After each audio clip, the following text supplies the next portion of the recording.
Good morning, pop culture. We are live. It is Friday, finally, November 16th, 2018. It's 7:51 a.m., and it's time to start the greatest morning show in history. So, folks, welcome in to Good Morning Pop Culture. It's going to be a fun show. We have to talk about Solo, a success story? Question mark. We're also going to talk about some new information released on the Star Wars Galaxy's Edge. And if you don't know what that means, no, it's not a spinoff from Midnight's Edge. It's a theme park at Disney World and Disneyland.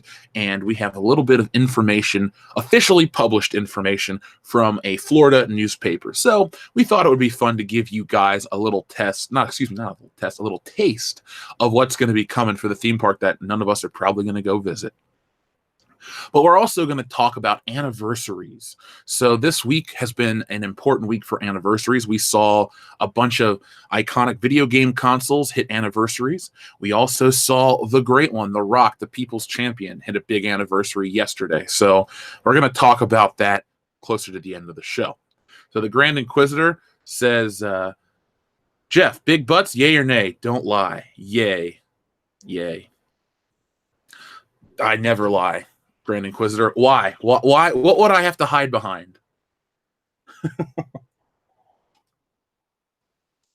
So I guess, let's see, on the High Council, I was asked blondes or brunettes. I said both blondes and brunettes. And then Grand Inquisitor, yay to big butts. So there we go.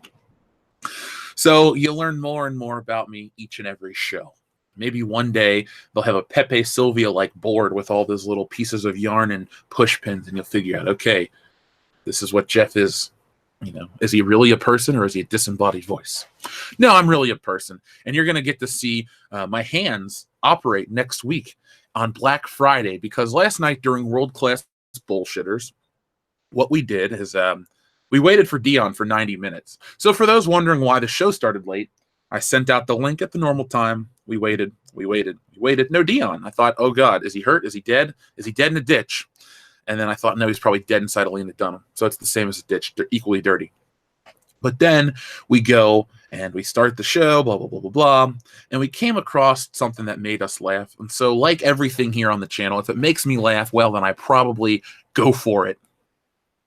So I bought a head mount for my phone, and I'm going to live stream me going Black Friday shopping in first person, like GoldenEye, like Call of Duty, like Fallout 76. Right? Isn't that first person? But I'm also going to have Dan there so he can read your messages and he can test out if you can hear me and all that stuff. So that's going to be a lot of fun. So be prepared for something different on the channel, because I was going to do it on Black Friday no matter what, but I was just going to walk around with my phone in my hand and be like, hey, look at this, look at that. Because there are a lot of international listeners that are like, what is Black Friday? What is it? Well, it's a lot of fun for a guy like me because people just part when I come walking.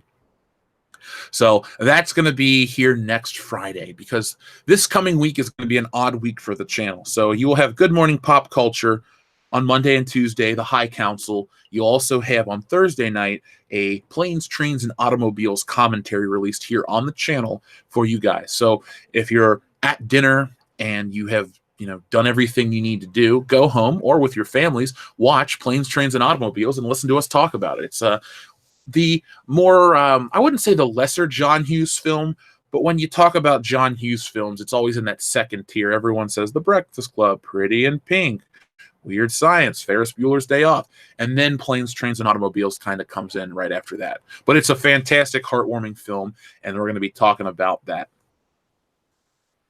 So we're waiting for more people to roll in this morning. We're doing pretty well. It's Friday. It's a weird week for entertainment. I said this last night on the podcast. The whole world in terms of entertainment was saddened by the passing of Stan Lee. And that's really all there was to talk about this week. There were little bits here and there, microaggressions based on celebrity stupidity, but nothing else. I mean, let's be honest. Right now, the entertainment world is mourning the loss of Stan Lee, and they're, dealing with those wildfires out in California.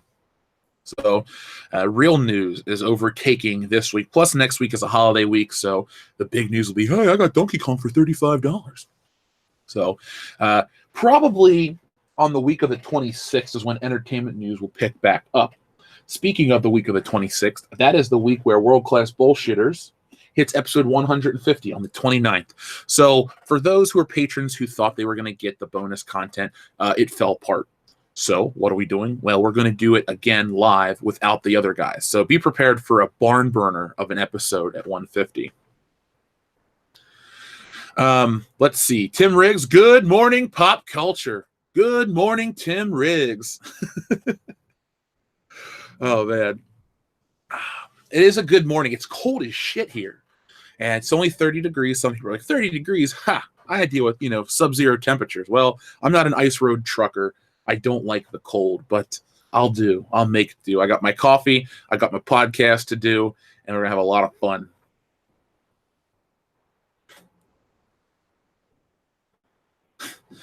Oh, thank you, Richard. Thank you very much. So, you know what? Instead of making you guys wait, we'll hit 200 views. The main topic, well, people are going to come in and go, oh, man, what'd I miss? Well, you missed a lot.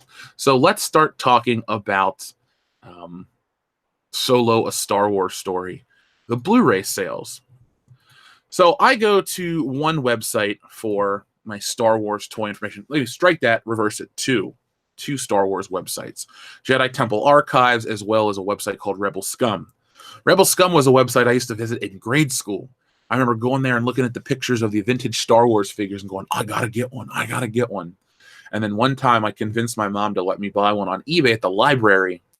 And I bought a vintage Han Solo, and it was not in that good a shape, but I still have it to this day. So I guess I got hosed on my first eBay sale.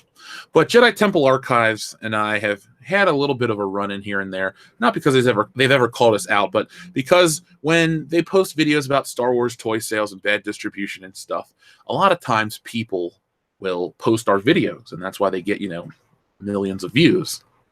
And some people like them. Some people want to shit on them. But it seems to be that there's a good portion of the fan base on Jedi Temple Archives that are at least aware of the fandom menace, and a percentage of those who are involved with the fandom menace. I've seen quite a few people talk about us in the comments section. So I'm an invisible observer. I don't have an account there, but I do like to read the comments.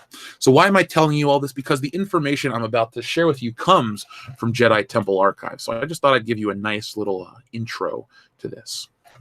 So Solo, a Star Wars story. The Blu Ray sales are better than people thought. So here's a nice, beautiful image. Well, hold on. Our buddy Tim Riggs sent in a super chat. So Tim Riggs says, FYI, I've decided to do a review, charts and whatnot, of Doctor Who seasons ratings since the reboot. I'll probably post it in the World Class Bullshitters fan page. If you do, I will talk about it here on the channel. And if you'd like to appear on the channel to discuss it yourself, Tim, you just let me know, man. That's all you got to do. Is just say, hey, Jeff, here it is.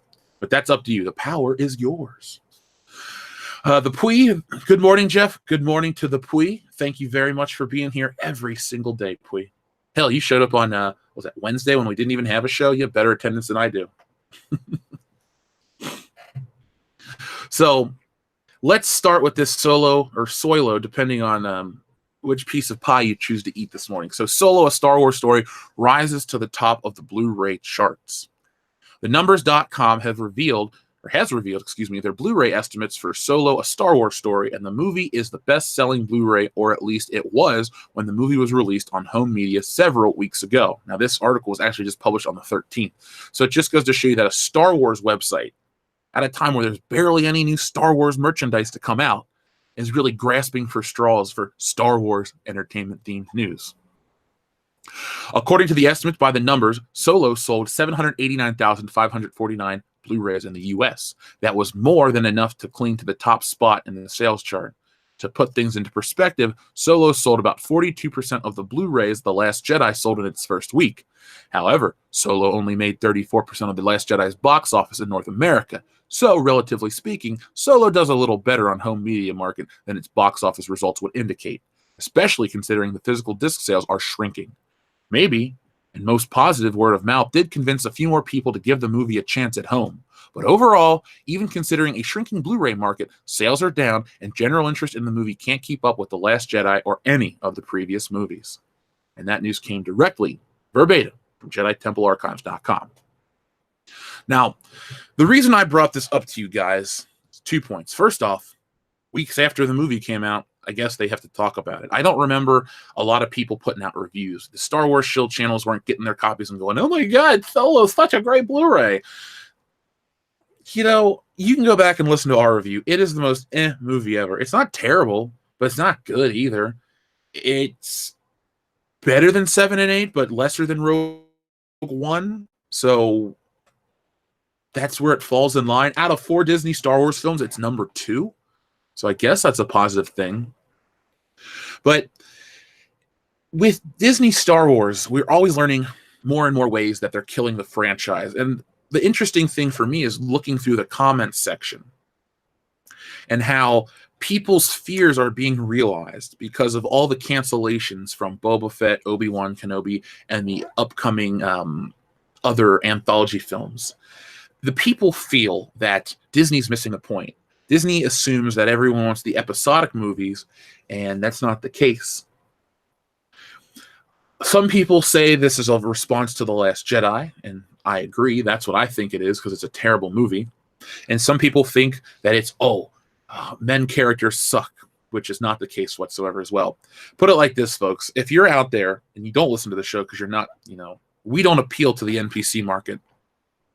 But if you're one of those people out there that honestly thinks that Solo failing and all these other movies fail because of white male leads, well then why the hell was Harrison Ford and Mark Hamill dug up for The Force Awakens? Oh yeah, because of the main events. See, folks, certain actors, very few actors, still have pull. Their names have weight. I love this actor. I love that actor. There are some actors that have such a big following that people will follow them to anything they're in, any project. That used to be me with Harrison Ford. I pretty much will watch anything Edgar Wright directs. But there are actors out there and other directors who have a bigger following, like Tarantino. Tarantino's got a big following, a cult following, but they're, you'd go to see his movies on opening weekend and they're jam-packed. Alden Ehrenreich does not have a following. Disney Star Wars does not have a following. The stuff, the nostalgia they sell you is lacking in Solo. They'll try to show you something that looks like Han Solo and something that looks like Donald Glover and Lando Calrissian. But realistically, it's a modern movie with a shell of a soul. And so that movie hurt. And then the back of The Last Jedi just dumping all over us. It's going to be interesting, folks. I keep talking about next year, like 2018 is over, like we're giving up. We're not giving up. But you got to understand something. Next year is the big year. It's the year where everything changes for the good or for the bad permanently. If episode 9 is a massive success, be prepared for more SJW garbage in all of your entertainment. But if the people actually unite and speak out against episode 9, well then be prepared for brands like Star Wars to no longer be able to rely on nostalgia. You will no longer see them dusting off old franchises, making them politically correct in a 2018 or 19 lens, and then pumping them out there. So if Star Wars episode 9 fails, and that is the last look at this new trilogy, you will not see them dig up old franchises like a Ghostbusters again or Indiana Jones or stuff like that. That will be a death knell for remakes, reboots, reimaginings, and constant revivals. If you guys want that, you know what you got to do. Wait till, what's the best thing is to do. If you're not going to ever see the movie, that is up to you. I can't call for a boycott. But what I can do is tell you this. If you're dying to see the movie, watch our review and wait till the 3rd week. Because someone made a really valid point in our Facebook page. I can't remember who it was. I'll give you a shout out if it's you. Just like the people who shared the Brie Larson stuff yesterday. Thank you again. But if you wait until the 3rd week, the news cycle will have passed that movie by. If the movie is a failure for the first 2 weekends, everyone's going to be talking about how bad it's been doing. And that's going to be on the public consciousness. Oh my God, Star Wars failed again. It failed again. It failed again. For 2 weeks, people are going to be talking about it. We'll put out, I'll get 65 trillion views on a video talking about it. But then when that 3rd week comes in and the movie bumps up maybe 20%, people won't care because it's already a flop in their minds, like Venom. Oh, Venom's a terrible movie. Oh, it's got terrible Rotten Tomatoes score, but it made a fuckload of money. But no one talks about that. It's like a lot of people forgot about the movie that would talk about it online, or they just went and didn't talk about it online. So that's how you can really hurt Star Wars, is wait till the 3rd week, because these movie theaters are going to be freaking out. Like, wait until the new year. It comes out, December 19th? Wait till January 1st. Go there, watch it then, and then be prepared for bedlam to ensue. So a lot of people are just lamenting the fact that this is happening with their Star Wars, and I'm kind of with them, but I'm genuinely surprised the movie's doing so well. But let's be honest, what else is coming out? Avengers Infinity War, I'll look those numbers up in a minute, and we'll see where that is. Eddie Max of Andor, thank you very, very much. Eddie Max of Andor says, Steve, where's your other hand? John, between two pillows. Steve, those aren't pillows. I really like that movie. Is his name like Del Griffith or something? The ending's pretty damn it was because he's going home for Thanksgiving, but his wife is dead or something like that. It's a great movie. I remember seeing it as a little kid, before. Well, I don't really think kids can't watch that movie. Maybe the car rental scene, but as a kid, you don't know what's going on. So I understand why people would be, angry. Swinging Cod, thank you very much. I have given up trying to explain it to NPCs, whether it be FM or GC. They say they don't like it. Go watch it. They say don't like it, don't watch it. So I don't. Money talks, bullshit walks. I don't think. Here's how do I want to phrase this in a nicer way. When you interact with those people, just be courteous and get the hell on real quick. If you work with those people, thankfully, I don't work with those types of people. I missed those types of people in college, just barely. Because when I went to college, it was a lot of fun. Oh, Jeff, you're old. Yes, I am 30. Went to college in 2008. That was a lot of fun. It was decades ago. But shit was different back then. We weren't worried about microaggressions and all these things on campus. I went to Michigan State. It was I guess it was a pretty liberal college. I don't know. I didn't really care about the politics of the university. I just cared about being able to afford to go there. Couldn't finish out, but I still went there for 3.5 of the 4 years. But what I'm trying to get at, Eddie, or Swinging Cod, is I just don't worry about those people. You let them live in their ignorant lives, and you move on. And here's the thing.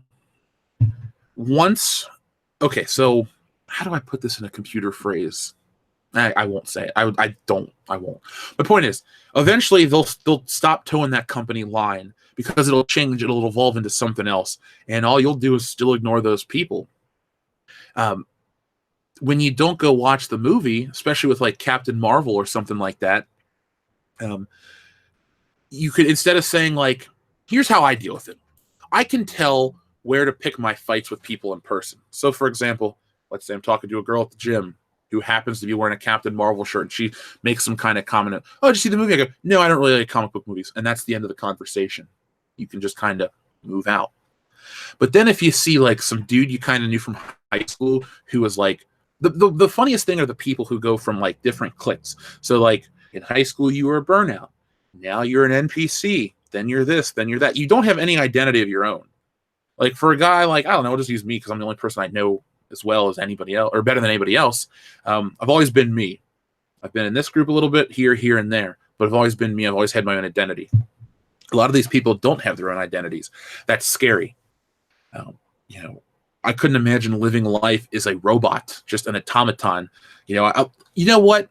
You know that Chewbacca toy you guys wanted me to review, that weird furry one? Well, I found one in the wild. I actually filmed it at a Best Buy, and I kept pressing the button in its chest and playing around. And it has like a set routine, 1 through 10, and then it loops, 1 through 10, and then it loops. That's what those people are. They're just 1 through 10, and they loop. That's all I can say.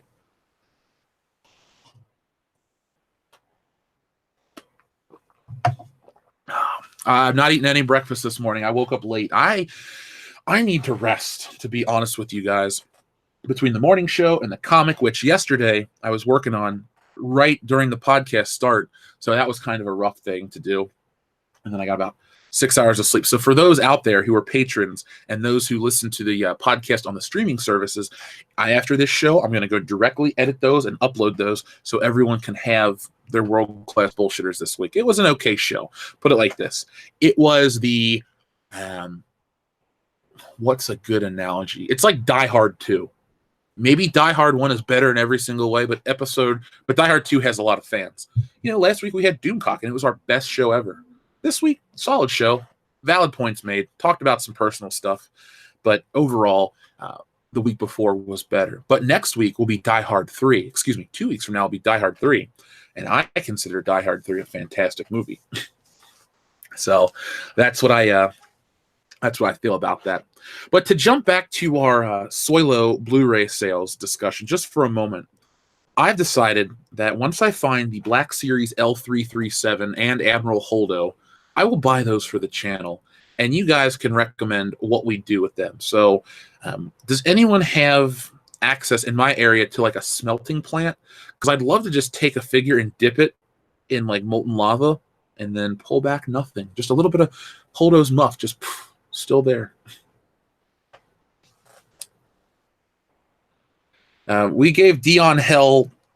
Honestly, after hours, we just let it go. I wasn't even that mad. So here's the thing.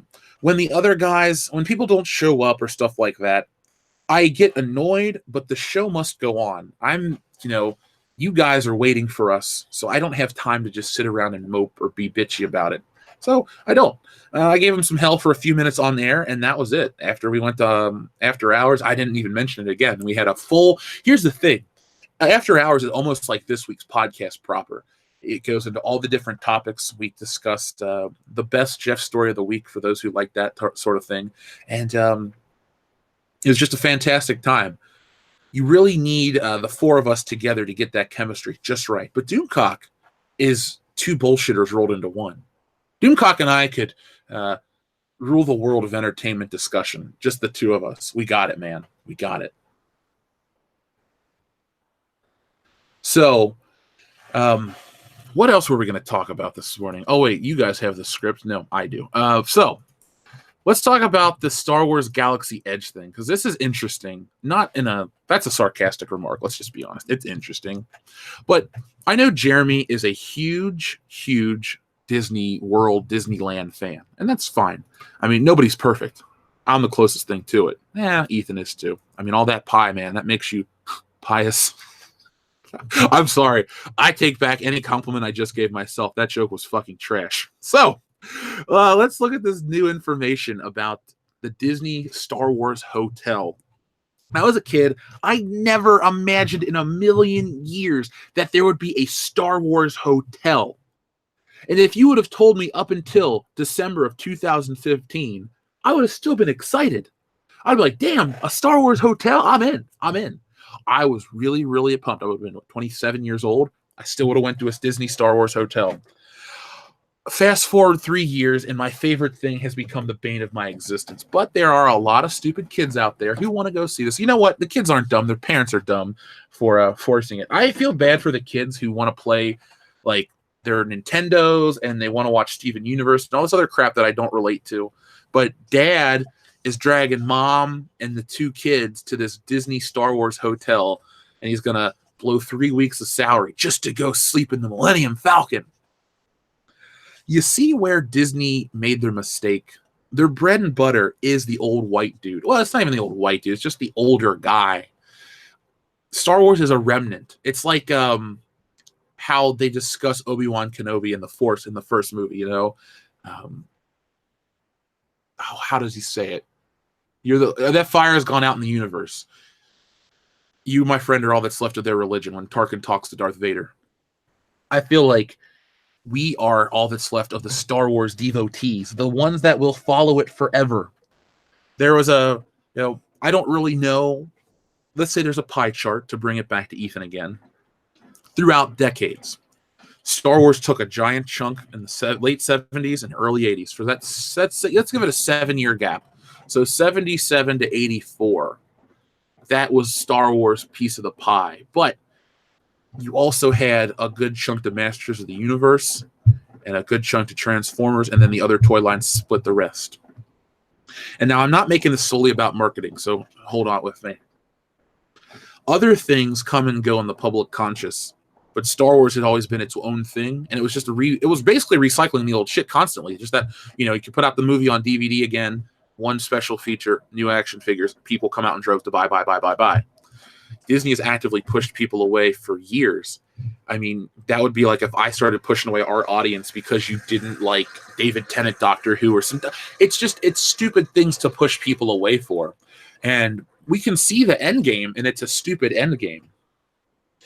I would always think that right now you would want as many things as possible, in front of you. Oh, we want 1,000,001 people coming to watch Star Wars, not, one person, one people. Lycan645, thank you very much. Hi Jeff, have you ever seen the TV show Taboo starring and funded by Tom Hardy? It's co-written by his dad and Stephen Knight. It's really good. I've never heard about it, honestly, Lycan. I'm going to do what I always do for people that have recommendations. I'm going to take a picture of your super chat so I can look into it over the weekend. I will have a little bit of time. I'm going to watch Survivor Series. So if any of our wrestling buddies out there are going to, I'll talk about that on Monday for like 2 seconds. But Lycan, I have never heard of that show at all. Funded by Tom Hardy. I'm not the biggest Tom Hardy fan, but I do respect his talent, and I like him enough. If he played Bond, which I don't want, I would be willing to give him a shot. I was so down on Daniel Craig in 2006 that I saw Casino Royale, and I kind of changed my tune. I bought the DVD the first day it came out, and then I got the video game 2 Christmases later, and then Quantum of Solace came out, and I just was like, it was okay. But then I waited 4 years for Skyfall, and I really liked Skyfall, and I really liked Spectre, my first viewing. I can't believe it all comes back to James Bond. But I'm behind, in the back of my mind, I'm waiting for him to leave, is what I'm trying to get at. If Tom Hardy was to follow up Daniel Craig, would I want it?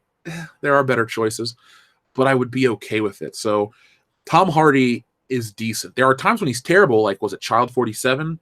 And I haven't seen Venom yet, so I can't discuss it properly. But I'll check your show out. I'll check that show out and, give it a watch if I have access to it. So let me just give you guys a little bit of information on this new Star Wars hotel. So listen how exciting this is. The hotel is being constructed just south of Disney's Hollywood Studios, which will open Star Wars Galaxy's Edge, a new themed land next year. Documents filed earlier this month are labeled as Project H, which has become the hotel's code name. They include a diagram of what appears to be the hotel's first floor layout, which includes rooms, a dining area, and more. Here are 5 things we noticed about the new hotel permits. Hotel guests could travel by shuttle. Disney previously said hotels would be seamlessly connected to Star Wars Galaxy's Edge, but the new permits give us a better idea of how. It appears hotel guests will travel to and from the lands via a shuttle, hopefully Tidarium. The permit shows an exclusive area designated for shuttle parking. The shuttles could be themed to keep hotel guests immersed in the storytelling aspect of the hotel experience. That would be smart. You know how you would get my money? If they looked like the old Imperial troop transports from the Kenner line from 1978, 79. I don't know exactly what year the troop transport came out, but it's really ugly. It's like this big gray brick, and you stand in it, and you put this thing over your shoulders, and it like rides you along. I want utility over comfort in the Star Wars themed lands, so I want to sleep on a brick like Han Solo.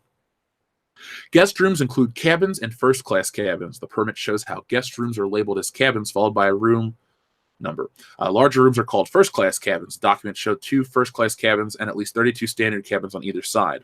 Disney previously said that each cabin window room would include a view of space. The effect would likely be created using screens. Folks, for a small fee, I can come to your house, we can watch Star Wars, and I can make your windows look like outer space. We'll just get a big TV, we'll tape it to the window, we'll run it through your outside power supply, and there you go, space, the final frontier shit. We can play Star Trek, Star Wars, Spaceballs, Event Horizon. It's up to you. It's got limited parking because, of course, Disney wants to stroke you every single way. So the luxury hotel is expected to have amenities. While that's nothing new, the permits give a better idea of what extras hotel guests will have access to. So there's a dining area, called a buffet, obviously, a courtyard, and a large area labeled dojo. Could that be a training dojo? Who knows, but it's an interesting tidbit.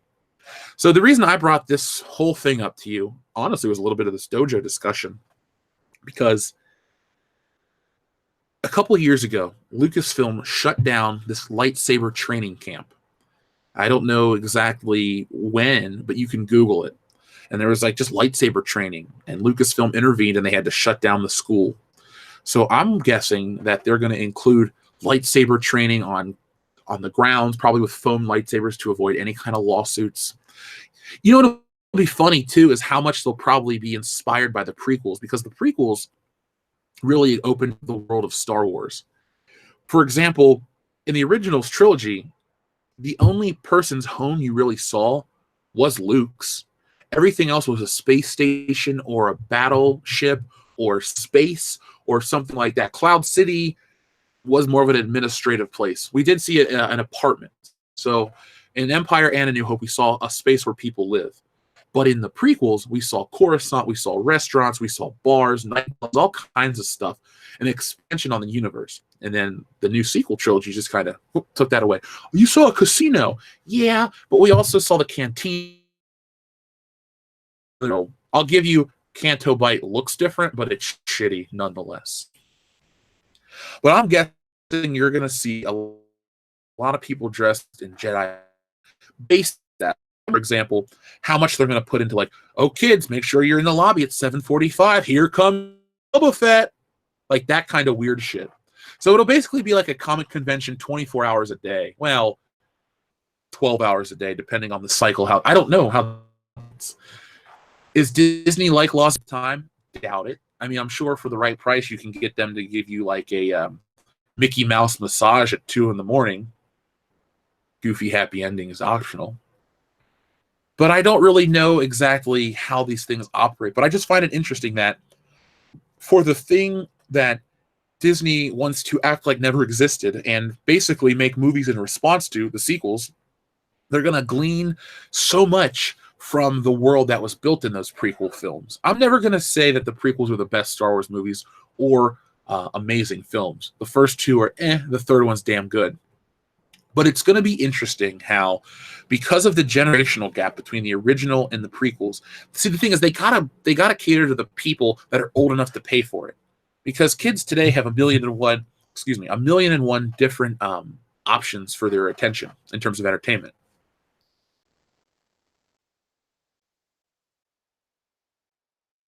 Star Wars, the prequels, where they're out in the time where you had Spider-Man, you had Lord of the Rings, but still nothing was merchandised and marketed in a big event like Star Wars. And yes, I called it the Star Wars. We're going back to 76, baby. 1976, not 1776. I don't need to sell you any water filters this morning. But I also know that this theme park, this mistake in the making, is going to have a bar. They said how they'll actually sell beer in the Disney Star Wars land. So I guess you could get ripped and go to Star Wars land. Like, imagine I live stream it, and I get into a fight with some dude dressed as Greedo or something. Or like, there's a Jabba the Hutt. You know, you can have a Jabba the Hutt parade. That could be kind of cool. They just pull along a big animatronic Jabba the Hutt for, you know, every 4 hours. Was it the main of Tatooine or something? It's weird to think Jabba the Hutt's this big crime lord with all this power. A shit king of the trailer park. Yeah, he's got everybody working for him, but he does live in trash. Michael Rodriguez says, morning, Jeff. Morning, Dion. What's the haps? Talking about Hotel Star Wars? No, Hotel Rwanda. Yes, we're talking about Hotel Star Wars, Michael. I'm just messing with you. I just found this interesting news. It's going to be what Disney talks about next year. For example, we keep talking about 2019 could be the year that breaks Star Wars or makes it again. This is all in preparation for our digital archives of us covering the eventual decline of the greatest Western brand in history. So I'm curious to know if you guys are going to buy into this. First off, press 1 if you are a Disney enthusiast. Press 2 if you're a Disney enthusiast and you would go support this theme park. Press 3 if you say fuck them both. So that's pretty easy. $8 for a Bud Light sounds about right.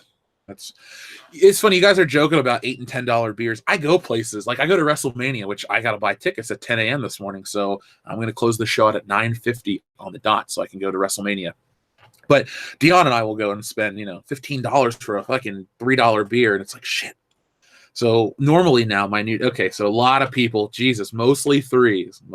Holdo's Muff though, 1 and 3. Those are interesting. So no interest whatsoever. Lots of people are dumping on it. Hey, more power to you, folks. I'm not here to tell you to buy something. I sold Stealing Solo at Captain's Perry. So that was my grand sales pitch for this year. Come back next year with another one, stronger than ever. You know what's funny is I keep thinking about the High Council comic with the Army of Jeremys, the GR Army versus the NPC Army. God, that would be so fun. Maybe we'll even have like a super NPC. I actually have a comic that falls in line with this stuff, but I haven't ever talked about it. Am I afraid to talk about it? No, it's only like a page, but the story's written out. But I really like the concept, but it wasn't a strong enough concept that would have actually got people here on the channel to buy it. So maybe when I do anthology issue number 1, the Redux, or number 2, or whatever we number it, I'll throw the story of Wingman versus blank and the blank blank in the comic as a bonus gift.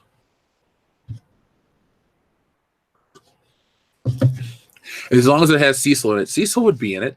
Doomcock would be in it. It would have basically all the High Council folk in it. It would be like an Avengers-style story. I'll think about it more off there. I don't want to start giving out ideas to people. And I also don't want to spew out ideas that aren't well formed and people go, I don't like that concept. Trust me, there's a benefit to saying less. That's all I can tell you guys.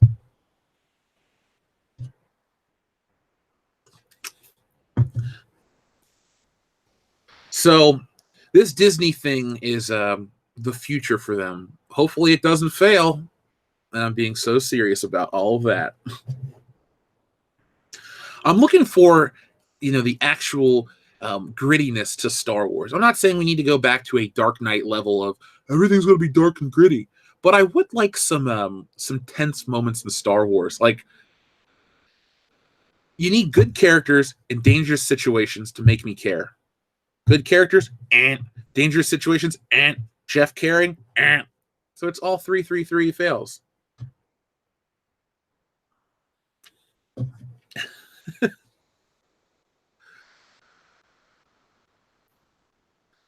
Oh, hi, Clone Commander Jeremy. Yeah, we're talking about the Clone Army comic.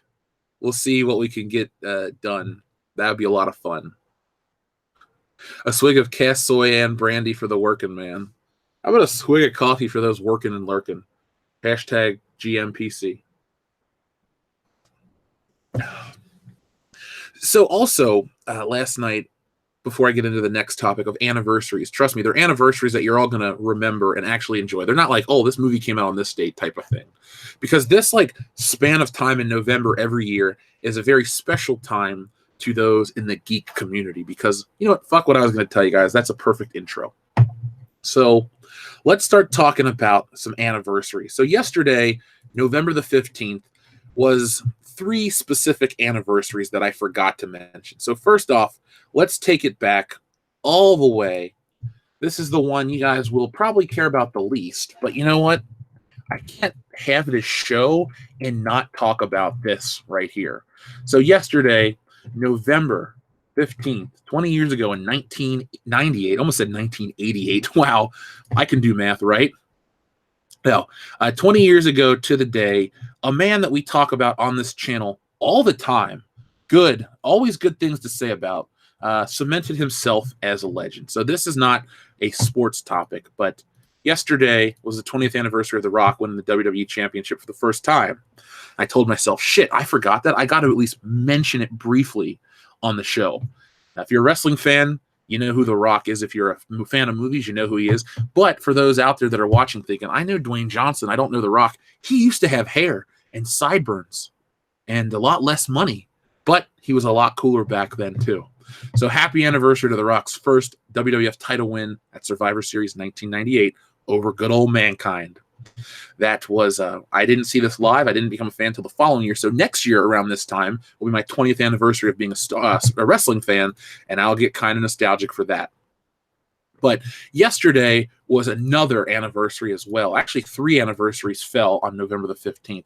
Now, this one definitely fits more in line with the channel, and I definitely am almost equally nostalgic for it. So yesterday was the 17th anniversary of the original Xbox. And there is a nice image from the Xbox launch. I know a lot of gamers out there watch this channel. We have people that like both brands. Well, there's three. There's Nintendo. I keep forgetting about Nintendo, even though that's my favorite thing right now. But PlayStation, Nintendo, Xbox. This was the first generation that the Xbox appeared in. And I look back fondly at the first Xbox. The only thing I can say negatively about it, at least with my experience, is the only system I own that broke and does not work anymore. Every other system I had still works, not the Xbox. But I remember going to, so when I was a kid, my mom used to take me out on Saturdays. Every Saturday, she'd take me to dinner, and we'd go see a movie at the cheap theater because she was off on Sundays. And so one Sunday, something came up, and she had to go somewhere. So I remember hanging out at the house by myself, and I thought, I'm going to ride my bike to Toys R Us, because the night before, I had went to Walmart, and they had a GameCube display, and I wanted the GameCube so bad.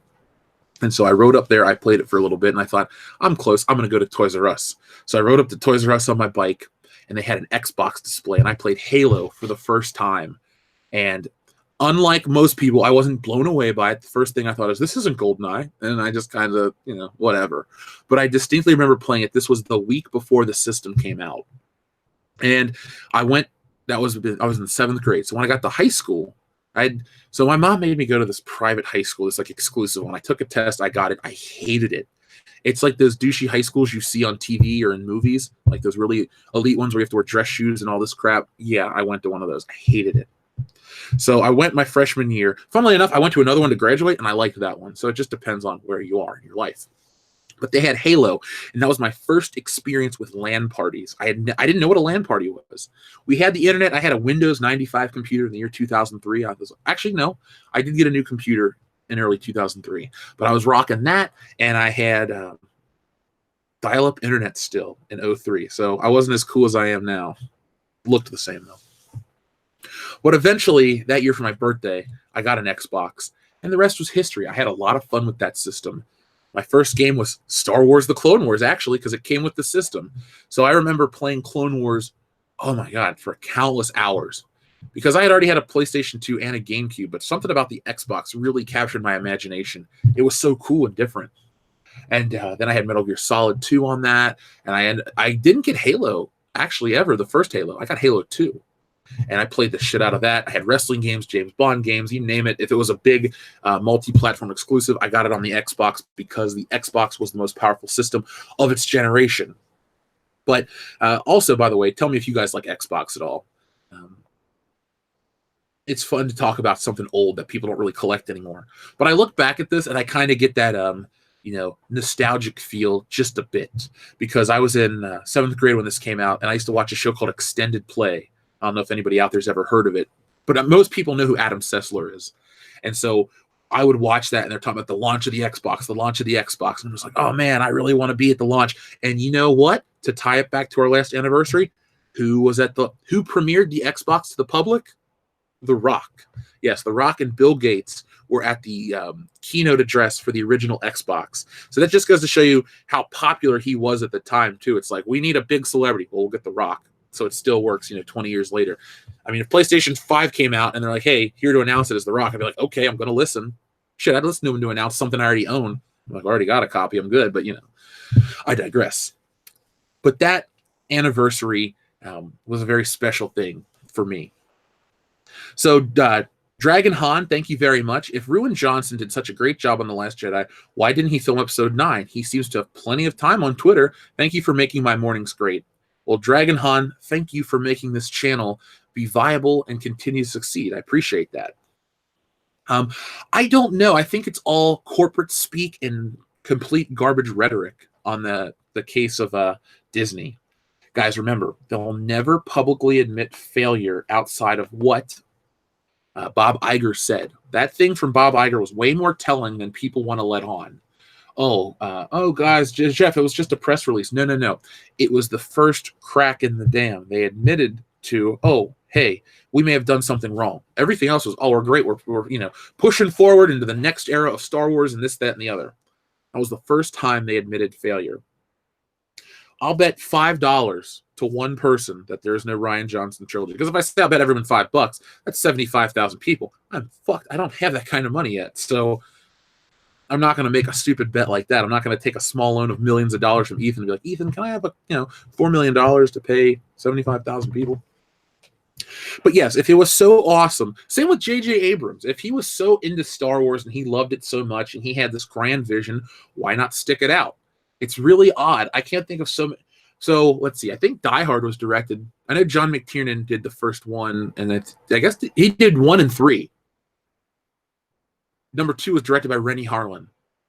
So that's a trilogy up until the 4th one came out where you had the same director bookend it, but somebody else came in the middle.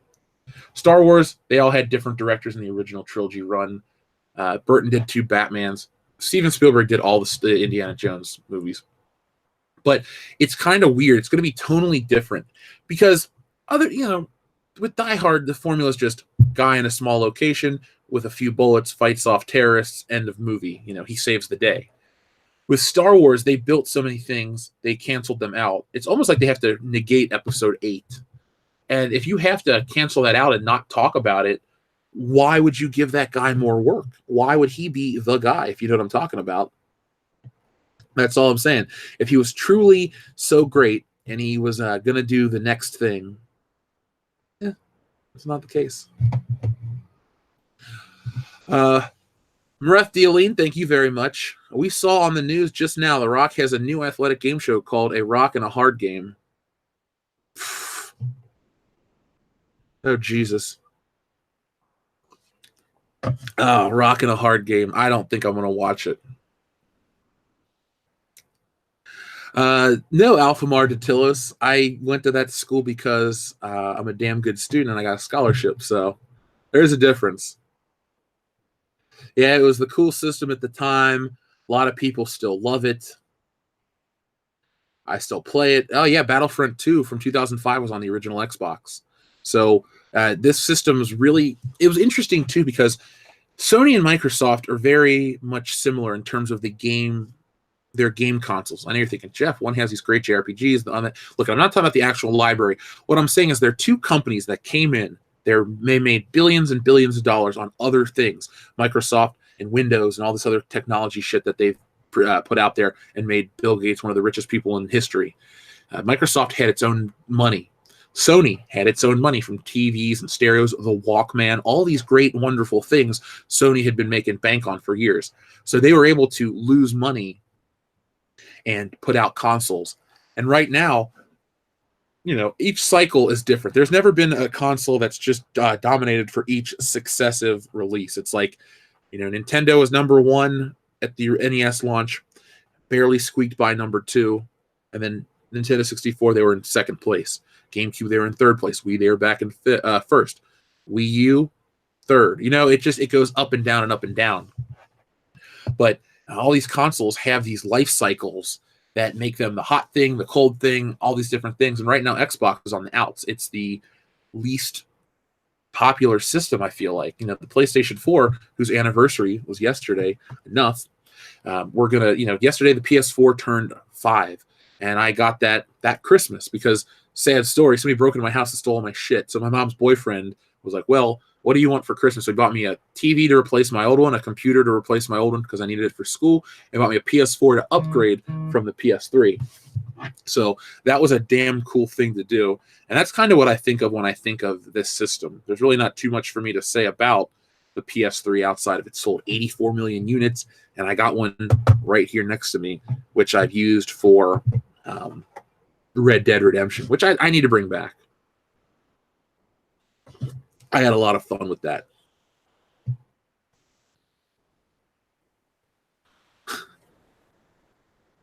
I guess Hold 'Em Up plays a lot of PS4. It's a good system. I don't have an Xbox One. I never will buy an Xbox One. I don't really have any love for it. But yesterday, I should have covered this yesterday on the show, but we had so much to talk about. But I mean, the PS4 is in its final the life cycle is coming to an end, which is nice. It's been a solid system with good games. I've enjoyed the hell out of it, and you can get one for $200 now on Black Friday. So I mean, it was $400 when it came out, and now it's nearing the end. But this weekend, since I'm not going to have any shows, there's going to be quite a few anniversaries that I wanted to talk about as well in terms of games. So the 18th, which is what, Sunday, the 18th of November 2018 will be the 17th anniversary of the GameCube. Now I know a lot of people are Nintendo fans. I know a lot of people don't like Nintendo. I just remember the reason I bring this up is because I've told this story maybe once or twice. My grandma, who's a super religious lady, old school, left church early to take me to buy a GameCube. I mean, it's like we sat through the mass. She got the communion. She goes, "Let's go." I'm thinking, oh shit, we're leaving early? I didn't even ask her to leave early. And she gets me to Toys R Us, and there's 2 GameCubes left. I get the second to last one. And got the system, took it home. It was an early Christmas/late birthday present for me because my birthday's in October, and this came out about a month later. And with Smash Brothers coming out next month, and then it's just like a nice way to remember all these things. I love an anniversary where it's like, oh man, this happened so many years ago, and now here's the new one, and I look back at the old one. It's how Star Wars should operate, because it brings back a flood of positivity and good memories. Not so much like I think back, oh man, December 15th is the 3-year anniversary of The Force Awakens. Ugh. I don't go back. I'll never look back in a positive way and say, man, I really missed December 15th. No, it's like, oh shit, November 18th, 2001, day long remembered. I remember going to breakfast at Frisch's Big Boy, and my grandma kept the GameCube in the trunk, and all I could think about is, I gotta get home and play it. And then she's like, well, we're going to eat first. So my grandma was a good lady. Still alive and kicking, thankfully. That's all I can say. Still alive and kicking.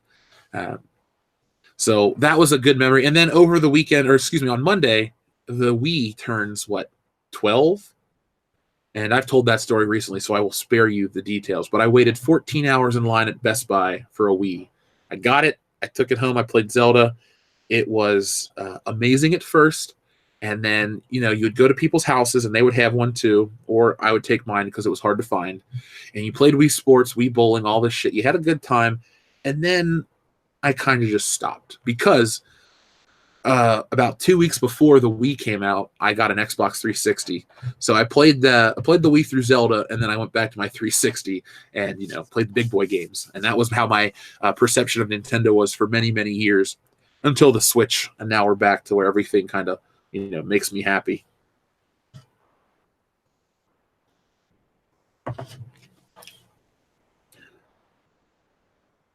Yeah, I was never a big fan of the Wii either. Cinever F653. I bought it. I played Smash Brothers. I think I have 4 games for it: Wii Sports, Zelda, Smash Brothers, and Metroid. Yeah, I have 4 games for it. Hell, when I had that girlfriend in college, I left my Wii at her house or her apartment for 4 months. I never wanted to ever play the fucking thing. It's not that great of a system. People are like, oh, it's got all these great games. Really? It's got all these great games. It's fucking shovelware. I would see those games sold at Value City. That's what Nintendo's Wii was to me. What the fuck? Somebody's driving across the front yard again. Sorry, I have hillbilly neighbors. Rethiolene, thank you very much. Whenever I think of a console, I remember Drake and Josh with the Game Sphere. It's spherical. Spherical. What's weird is that Drake and Josh wasn't the only place to have the Game Sphere. Remember the Okama Game Sphere from South Park? And Towley's in that episode? I remember. That was a good episode. I gotta catch the newest one about Red Dead Redemption. Yeah, Holdo's Muff remembers. 95% of my Wii games were GameCube Star Wars ones. Oh, dude. To bring it back to Star Wars, man, that was my launch title at the GameCube. I'll never forget my Toys R Us, the one that I filmed all those videos in, the one that I did the walkthrough through. The way they had it set up is you walked in the other door, because there were 2 doors, oddly enough, but in different parts of the building. I don't know why it was set up that way. But you had 2 doors, and you had to walk around, and then they gave you a ticket for your GameCube, and then you could go in and pick up your accessories and stuff. They actually had those out. So I had in one hand a memory card, And then I also had a copy of Tony Hawk in it. And then the other hand, I had Star Wars Rogue Squadron. And I was like, which do I pick? Which do I pick? Which do I pick? I went with Rogue Squadron, and I don't regret it to this day. But my God, that was a dilemma. 13-year-old me was like, what do I do? What do I do? I never got Tony Hawk 3 for the GameCube. This goes to show you. Did I play any Gears of War games? Shit, if you would have known me back in the day, it's all I played. That's about this time of year too, November. My buddy Toph and I in college, we went up to the Meridian Mall. I lived on campus at Michigan State, so I don't ever tell where I live now, but you can look it up. I lived in the dorms at Rather Hall at Michigan State many, many years ago, a decade ago. And we didn't actually take the bus, because sophomore year, we all took our cars to college because we lived out of state. So Toph drove us up to the Meridian Mall, and we all got Gears of War. I got the deluxe edition with the red metal box and all this stuff. And, it was cool. It had a DVD. Yes, a DVD was a special selling feature back then. And we went back and we played it. So I played Gears of War 1 through 3. I loved the story, and then I got out of it. So I haven't played number 4, and I don't plan on it. But back in the day, man, I was good too. Always play that shit on hardcore, headshots. I love third-person action shooter games. Uncharted, I'm about to finish that. That was a fantastic game. And I think on Black Friday, if I can find it cheap, I'm going to get Uncharted 4.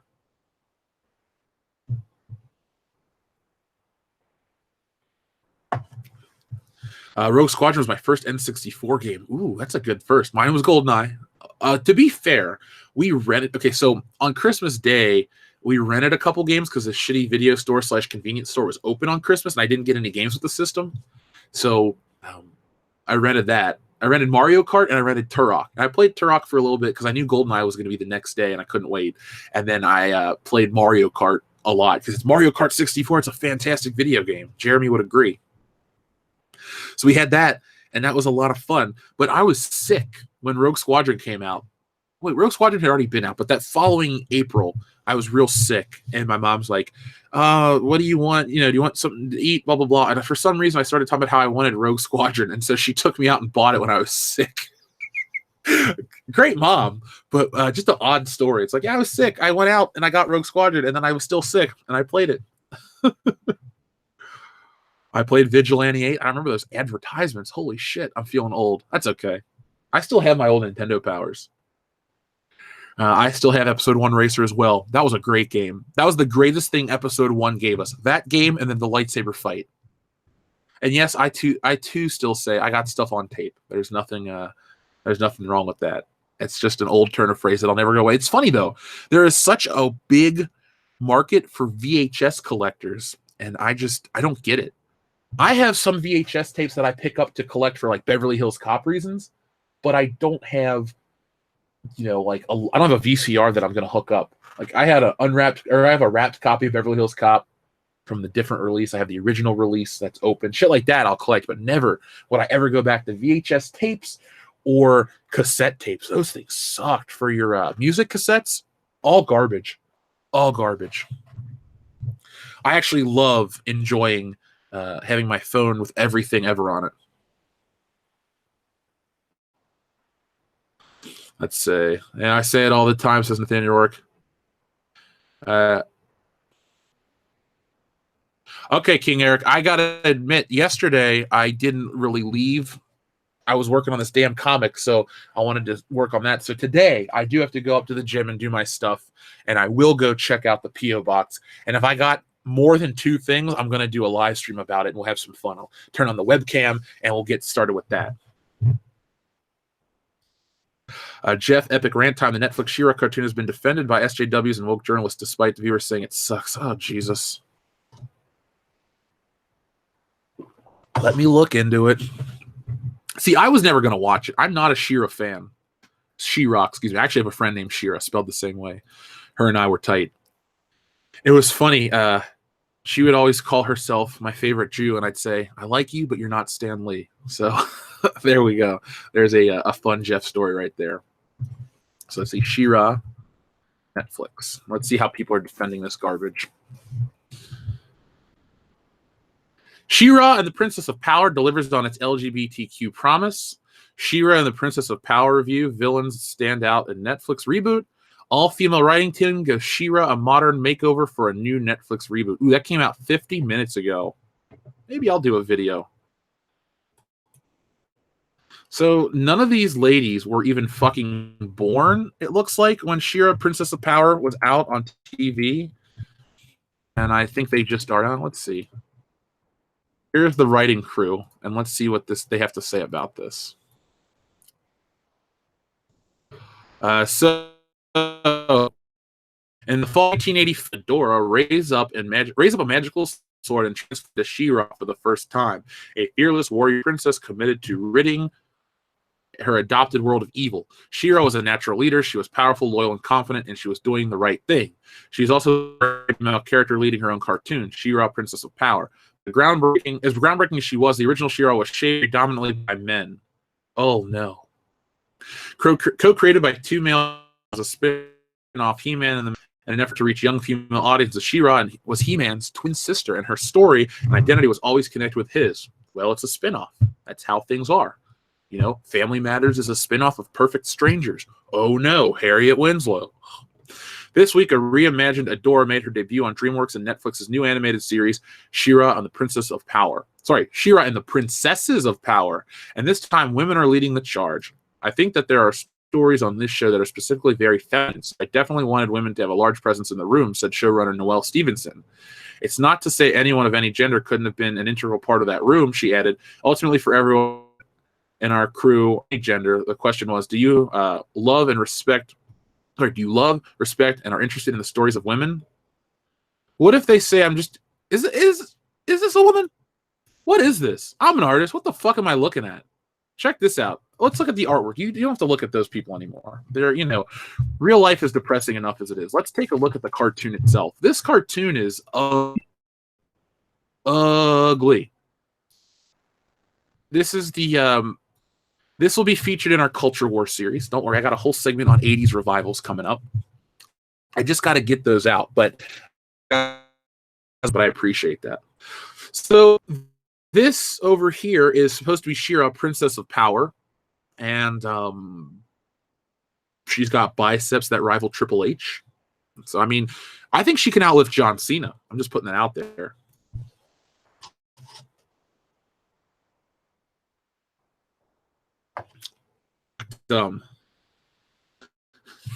Thank you, bro. That's a burn. Yes, this is our popular culture, and it does suck. Though She-Ra still raises special swords to be, the new version is more than just a mythical hero. The character has been fleshed out with additional details and dimensions inspired by all female writing staff's own experiences. Just what we need. Real life experiences in a show about fantasy. I really enjoy the adventures of Luke Skywalker, but I don't think I can truly embrace the show unless I know what Luke's perils were at the DMV where he learned how to fly his T-16 Skyhopper. Because when I want to watch escapist entertainment, I truly, truly, truly want to hear about the perils of real fucking life. See, it's not about it all being a women's only crew. Nobody cares. That's just shit that the LA Times is promoting to get people interested. Oh, some woman with a fucking weak ass. Oh, this is an all women's created show. I'm in children and how. And if the kids aren't in it, the mom's going to get upset and offended. But you know what? They're really not selling it to the kids. They're not selling it to anybody but like 10% of 1% of the population. It's such a small. It doesn't matter about this. What do they're taking an old IP, they're hijacking it, and they're trying to make it about them. It's the most narcissistic thing that you can do. Star all of us, He-Man and other stuff. I'm not involved, but it reaches a certain type of audience. It resonates with people. This type of shit is the problem with all of our popular culture. You get a very small group of people who don't have real life experience in anything. They get these who they know, they believe in. They're on the fringe of society in the first place. They come in, they somehow get these jobs, and then they try to shape what people are going to watch and what they think. I don't care if it's male or female. You go look at Married with Children. Oh, I love Al Bundy. So do I. Oh, that's a great show. You know what? There were a lot of women involved with the production of that show. But it is what it is. It was what it was. It was one of the greatest things of all time. tired of people thinking you need the so-and-so, you need the female lens or the African American black lens or whatever you want to call it. What you need is a good storyteller. If you go and you list the greatest female characters in movies, they're all going to be written by men, because the ones that are written by the women are like Shira, Princess of Power. Now, that's obviously not everyone. But look at the great ones. Ripley, Dan O'Bannon wrote Alien. Just wrote Star Wars with Princess Leia, the most famous female movie character ever. Princess Leia is her own franchise itself right there. People love the character. The thing is, she's popular and has stood the test of time. So Power, the show. Thundercats revival. This is all about taking a pre-existing IP, hoping to God that they just gloss over the fact that it looks like hot trash, so the audience to watch it and say, "Oh, they make new Thundercat toys? I bought Thundercat toys in 1986. I got to get more." That doesn't work anymore. Star Wars shows you when you become adversarial and you just are very overt in your planning stages of what you're trying to do to these properties, people don't buy it. People don't want it. People are fed up with you taking, and I'm talking not just to the ladies that work on She-Ra, I'm talking to Netflix, talking to Hollywood studios, talking to has the power to make these things. You guys have these plans for entertainment, and people are saying no. You're making so much disposable entertainment that the quality stuff just kind of gets lost in the shuffle of all of this. I could understand if this show existed to tell a great story, but all they're doing is selling you on, oh, these are the stories from a female perspective. Again, it's not really about perspective for me. It's about your lived life experience. I don't think Ryan Coogler needed to have directed Black Panther because he was black, because no one has the life experience that T'Challa has. A king from a mythical place with superpowers and magical warriors and technology that'll never exist in our lifetime, and energy shields and armored rhinos that you can control with a fart. All of those things are not real. You do not need a black man's perspective to make the show, the movie, anything. They're fictional characters, like they say in Jay and Silent Bob Strikes Back. Fictional characters. Am I getting through to you at all? These characters aren't real. They don't need your touch, your personal touch, because these people are out of touch. They don't get society. They don't get history. They don't get what tells and makes a great story. To jump back to George Lucas, the dude studied Joseph Campbell to an excessive degree. The guy got the hero's myth, and that's why Star Wars works.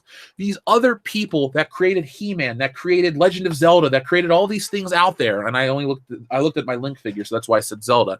But these people understand these time-tested stories that appeal to men, women, children, every color, every walk of life, gay, straight, and anything in between.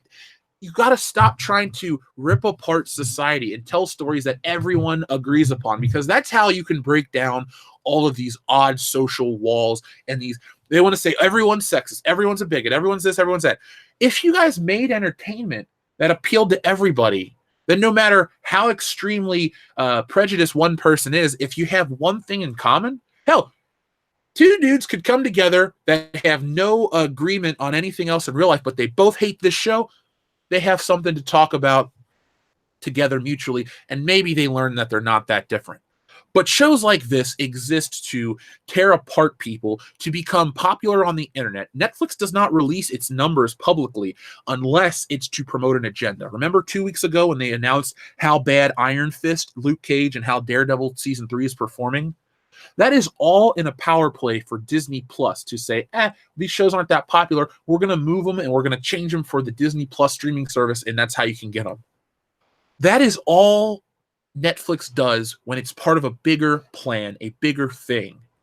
Netflix is a loss leader in many things. I know they have 120 million subscribers, and I would not know what to do with it. If I had 120 million people watch this show every morning, I would do it for like 6 months, and then I'd retire to the moon or something stupid like that. I get that they make money. I'm not a business analyst. but they put shows on there that don't really get views, but to promote something else. And that's the problem. Entertainment is meant to entertain. I don't think these people who are not even qualified to be a fucking teacher should be trying to teach me something through entertainment. I don't look at She-Ra, Princess of Power and go, that really needs to be an allegory for, workplace inequality pay or something. It's a fantasy show for kids. Let these kids be kids. You're going to grow up and you're going to realize that life is good, life is great, and sometimes life is shitty. So why not let these kids enjoy life when everything's carefree and fun? I mean, I got a good life. I'm very happy. Things are going my way. I'm working hard, making stuff happen. But if you said, Jeff, you remember the fun days of the early 90s with the Power Rangers and life was carefree? Or when I just got into Star Wars and I had my Millennium Falcon and all my figures and I would watch the movies on tape and I would play with the toys, so much fun. Life was so carefree. I tried to recapture that once.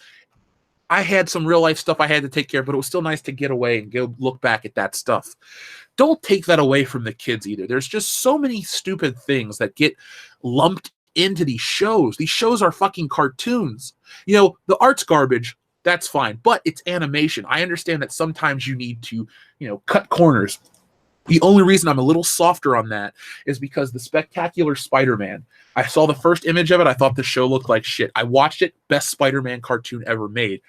I would kill, not literally, to get that show back on the air. Every other Marvel cartoon that's been out since, everyone, not just Spider-Man, everyone has sucked. Avengers was out close to the same time. See, the Avengers, was it Earth's Mightiest Heroes? That came out right as Spider-Man was in that limbo of, will there be a third season? Will there not be a third season? It was kind of a weird area. So those two Marvel cartoons are the last great shows they've ever produced. Everything on Marvel TV has been disposable, forgettable entertainment. And for those out there that say, you're 30, you're too old for these cartoons, I take you and I raise you Batman the Animated Series. When you have a group of people, creators, that want to make the definitive version of something and not be fucking narcissistic like these ladies that work on this show, you will create a show that sells so well on Blu Ray that they have to halt the release so they can up the production of it. That show alone is holding the DC streaming service together. That show, you can merchandise it 25 years, which we're past, 50 years, which will be to sooner than you think. Shit like that stands the test of time. Kevin Conroy can go to a convention every weekend for the rest of his life, make $10,000 and live off of the fat of Batman the Animated Series because it's a quality show that no matter how old you are or were when it was on, it sticks with you. But do you remember Eek the Cat? Do you remember the countless other disposable cartoons and other products that existed to sell something that didn't really hit? No, you don't, because they were forgettable. And this is just like that. Yeah, it'll live on Netflix and it's a streaming service and it doesn't have syndication issues and stuff to deal with like this. But don't expect to see these new She-Ra dolls, if there are any, because dolls are sexist. But funnily enough, dolls may be considered sexist by these people. But what does Marvel do? They start releasing Force for Diversity style Marvel dolls. So it's a weird, it's a double-edged sword, but they're cutting themselves both ways. There's no safe way that they can operate. They're hypocritical. It's like they want girls to watch it, but it's sexist for girls to play with dolls because of reasons. So then they make dolls because they know girls will buy them. So you want to make money, but you want to fucking lie to our faces. Be honest. That's what all this boils down to. I know this was a really odd rant. Again, I don't like She-Ra, Princess of Power. I didn't grow up with it. I wasn't even born when the show was on TV. I respect He-Man and G.I. Joe and Transformers. I'm not emotionally attached. People that are older than me or younger than me think Mighty Morphin Power Rangers is trash. That's what I grew up with. That's what I liked. That's a show that I'll admit hasn't aged well, but it makes me feel like, oh man, this was so cool when I was a kid, and I still can get into that headspace. This show and the other shows that came before it are, not near and dear to my heart. But man, that's what I have to say about all of this. I'm glad that you guys... Oh, man, I roboted out during the rant? Oh, shit. Well, thankfully, you guys can go back and check out the pre-recorded version of this because I record this in a separate program. Mareth Dioline, thank you very much. The one in the middle looks like Lenny from Red Dead Redemption 2. Let's see who's the one in the middle. Yeah, he kind of does. Kind of does. He's got that high top fade. Tim Riggs, thank you very much. Please don't give it a horrific of artwork. Please don't give it the honorific of artwork. It isn't anything that a 10-year-old couldn't make. It looks like shit. I miss the quality of 80s cartoons. I do miss the quality of the 80s cartoons in terms of animation. Like, what looked really good? He-Man looked semi-realistic. The Filmation stuff, while the animation was kind of lacking, I liked the realistic anatomy and proportions. That's the kind of stuff I like to draw. You know, maybe the features are, you know, slightly animated, like an Alex Toth, but the anatomy is essentially how it would look, just, you know, refined and simple. Not simplified, that's not a fucking word. Refined and simplified, excuse me. But it does look ugly, very much so. This is a very quick, cheap cartoon. Lots of people are paying F's for their respects.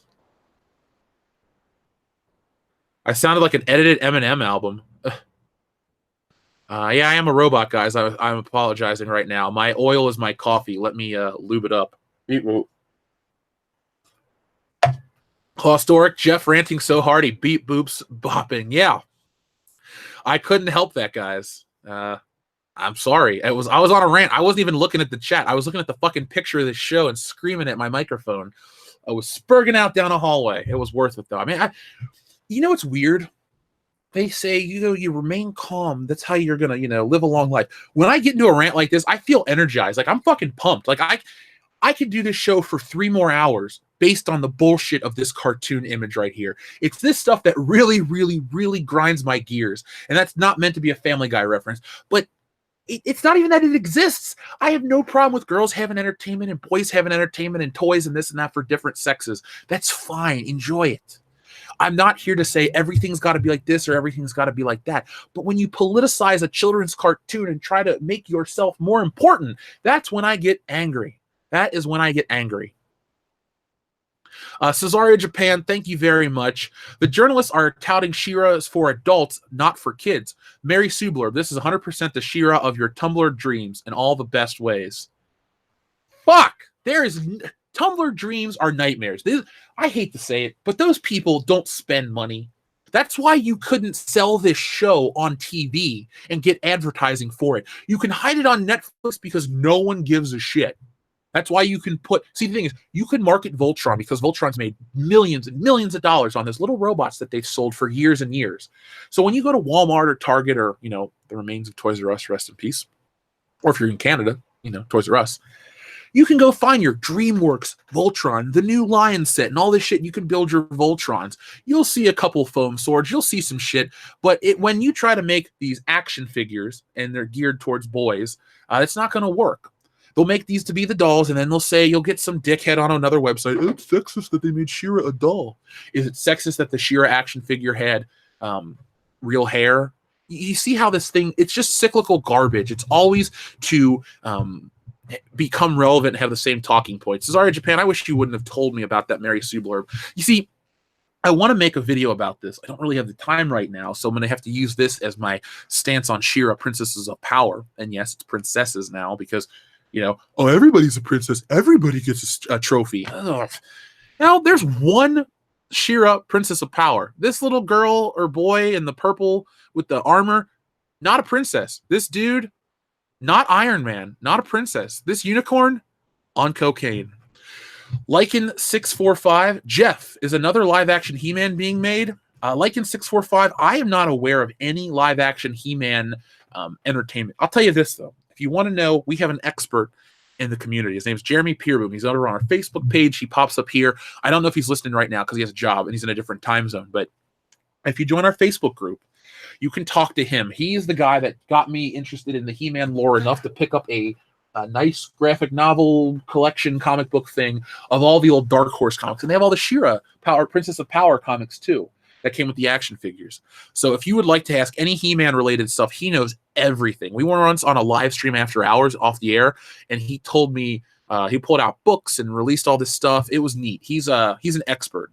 He's like I am with Beverly Hills Cop or Spider-Man. I just know my shit, but he knows his shit too. Tim Riggs, thank you very much. If they created something new, they know no one would care or pay attention. They want the audience of existing fans, but don't want to work for it. You know, Tim, I hate to sound like the old man, but to get off my porch mentality, but that is everything with modern entertainment today.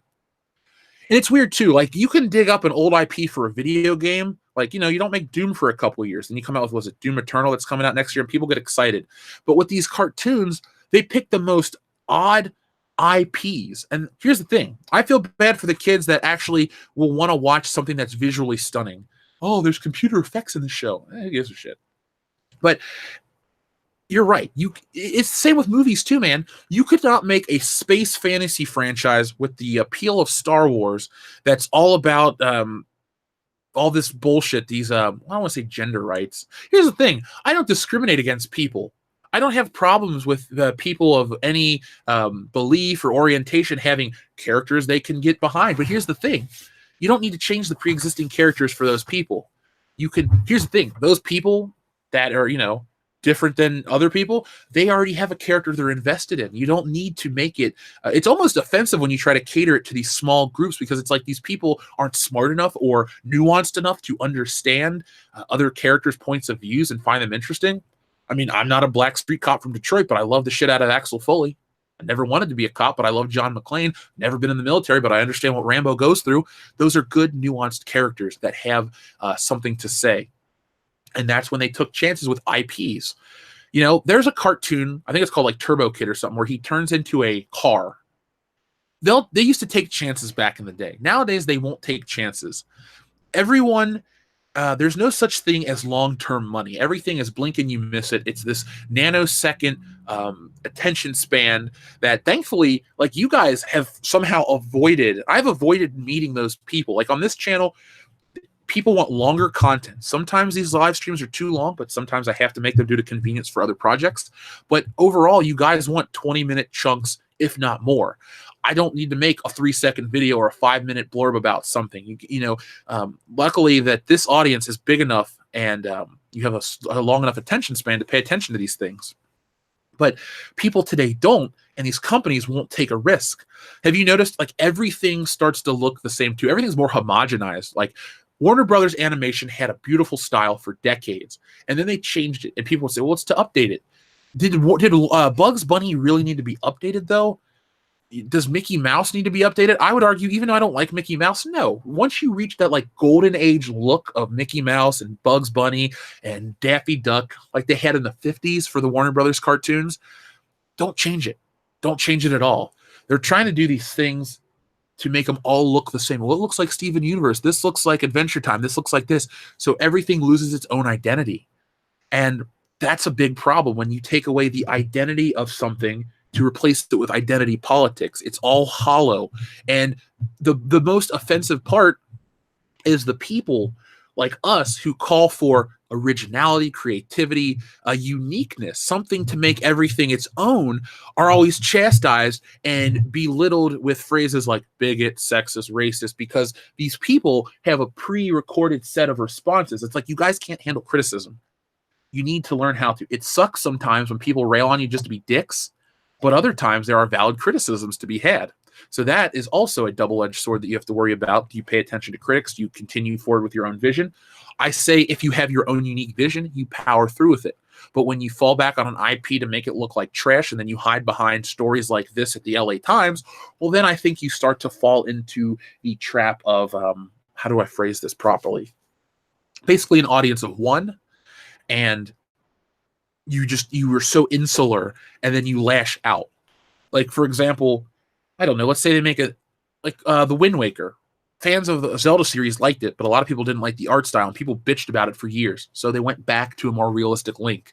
If this was a very SJW NPC company or like a WWE or something, which WWE is almost SJW now, they would double down and they'd give you 20 games in a row where Link is consistently Toon Link, and you would just get it, and they would just say, hey, fuck you, I'm right, and they would kill their brand in the process. That is the mentality of a lot of these people. Star Wars, but here's the thing, Star Wars knows Disney has long-term plans. This kind of shit wouldn't fly with Disney because they wouldn't keep their IPs. Well, I take it back. Maybe with their streaming service, this is their future. This is their plan. Cheap shows, get ideological points. People will sign up for a streaming service, watch it once, let it lapse, or let it keep going on their debit cards, and then they make their money that way. Maybe that's the case. Maybe that's what they're going to do. Who knows? But these companies will take a loss just to prove a point so they can say, I was right the whole time. They want to be at the top of the ideology mountain. I'd rather be the guy that constantly moved along the path. I'm like a stream, I just keep on moving. I go with the flow, and then I eventually end up, and I am the big giant lake, the tributary. Everything is just, I found a way to navigate that, and now I reach this big audience. The more and more they double down, the smaller and smaller and more irrelevant they become, and they bitch and they whine and they spurg out online and they want to make all this noise, but it's just a little, hey, and that's it. No one ever heard their voices because they had their shot. What would it hurt for a company to produce something where it says new, exciting, crazy worlds and stuff like that you've never seen before? That's how all these things in the past did it. Then they captured our imagination. That's how She-Ra did it, or She-Ra, excuse me. Again, I know this girl named She-Ra, so I keep saying it like it's her. But I keep going to that. Originality is not dead, nor should it be dead. It's just a problem with these people who won't take risks, who won't do these things, and this is another Lucasfilm story group. That's all I can say. I have seen Millennial Monopoly. Should I get a copy for the channel and we can review it and play it at Phil's Christmas party? Press 1 if you'd want that. I can make it happen. Tim Riggs, thank you very much. These people piss me off. It's not just the stuff they F up. They're being given money that isn't even going to good creators who might do something new instead of having to be stuck with it, or suck the fun out of an existing IP. Excuse me. I am still very, very much congested. So I'm trying to breathe and talk at the same time, and it's just, it's sucking the life out of me. But no, Tim, you and I are on the same page about most things. I'm not looking for an echo chamber, obviously, and you're not that type of dude because I know you personally. But it does anger me. I mean, I'm a guy that, I'm a creator. I'm not looking for a handout, but I had to go and make something funny and something unique. I think that's why a lot of these independent comics and the people that I'm associated with are going to do very, very well, because there's something unique. We're reaching a point where comic book movies are becoming samey. Yes, Infinity War is amazing. I loved it. But Ant-Man and the Wasp, kind of forgettable. We're reaching that point where everything's kind of samey, and people, here's the thing, the general audiences are a lot more nuanced than they were 30 years ago. Because when you have the internet, everyone has access to this, access to that. Some people will look at this cartoon and go, okay, and then they read about the history of it and they seem interested, and then they read an article like this and they go, and then they see it and they go, too. But if you give these people something that they've never heard of, and you say, like, in the vein of Star Wars, okay, people think the Star Wars. Okay, I like Star Wars. This is in the vein of Star Wars. I'll give it a shot. Like our friend Yakov Merkin in his Galaxy Ascendant series. You're tired of Star Wars, but you like sci-fi fantasy. Well, then you would check out that. Or Lunatic City series. Those are the cheap plugs for the day. By the way, folks, if you ever need that, contact me. We can hook you up. But if you say it's in the vein of something like, for example, I actually had a realization 2 days ago. I was driving with my mom back from dinner, and we were talking about the old excuse me. We were talking about the old Mission Impossible television series, and I said to her, I've come to the realization that if it's sort of like James Bond, I like it. Like, I will watch anything that's kind of like James Bond. Man from U.N.C.L.E., Mission Impossible, The Saint, The Avengers, the real Avengers that came out before the one that we all know and love. I'm a sucker for all of that type of espionage branding. Even in anime, I don't even like anime, but I love Lupin the Third and Golgo 13. I buy into that sort of thing. I just, I like it. I would like it if some of these places would create a new IP that says, if you remember this or you like this, like in Netflix, it says, based on your recommendations or your viewings of this, this, and that, you might like this. I don't know what you would use for choices of power. Like, how would you get to that? How would you get to that? Like, based on your recommendations, like, who do you recommend this to? Like, the last message said a moment ago, this is the Tumblr show of your dreams. Well, I have a dream. I have many dreams. The one yesterday was kind of cool. But I have many dreams. I want to live in a world where entertainment is actually worth watching and entertaining. I sometimes, it seems like I'm a couple years behind on certain things, and I'm ahead of the curve on other things. Like in my gaming, I don't do a lot of gaming, but I'm finishing up Uncharted 3. To me, that was a great experience. It was fun. It was cinematic. It gave me something awesome, but it was also a callback to Indiana Jones and some James Bond elements and all these things, but it created its new own IP, Lawrence of Arabia. it was a nice callback. Like there's literally a truck chase in the desert where you ride up on a horse and you fight off a convoy of people. So cool, so exciting. You know, echoes Indiana Jones, but it's its own thing at the same time because Indiana Jones didn't have an RPG. These properties could do that.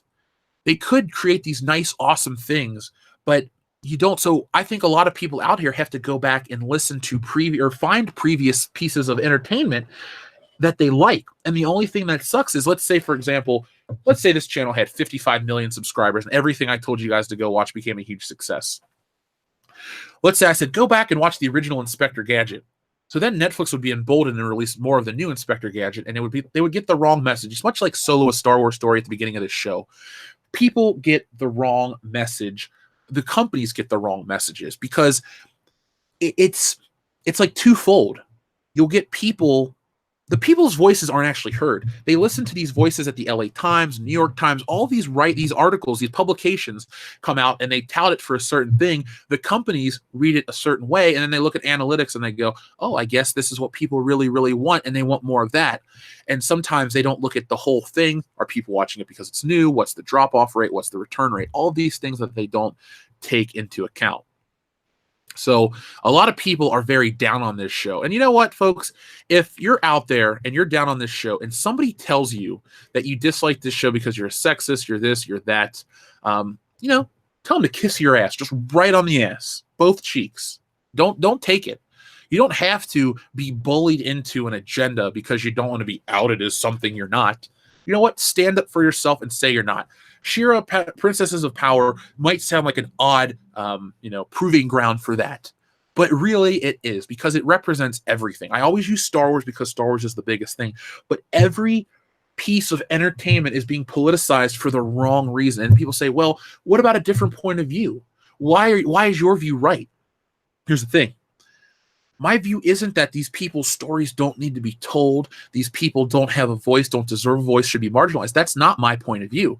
And I only reiterate this because we're a very public channel and you have to say these things so fucking idiots don't try to misuse your word or take your words and twist them to fit their agenda. All these marginalized people deserve a voice. Even if there's one of this person, they deserve a voice. But through the power of the internet and, actually fucking working, go out and make your own stuff.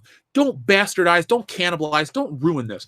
Even a show that I don't give a shit about its initial stance deserves a chance to be its own unique thing, not this. Admiral Tiberius, thank you very much for your super chat. Good morning, Jeff. Love your videos. Keep it up. Admiral Tiberius, I appreciate that support. I will definitely be keeping it up.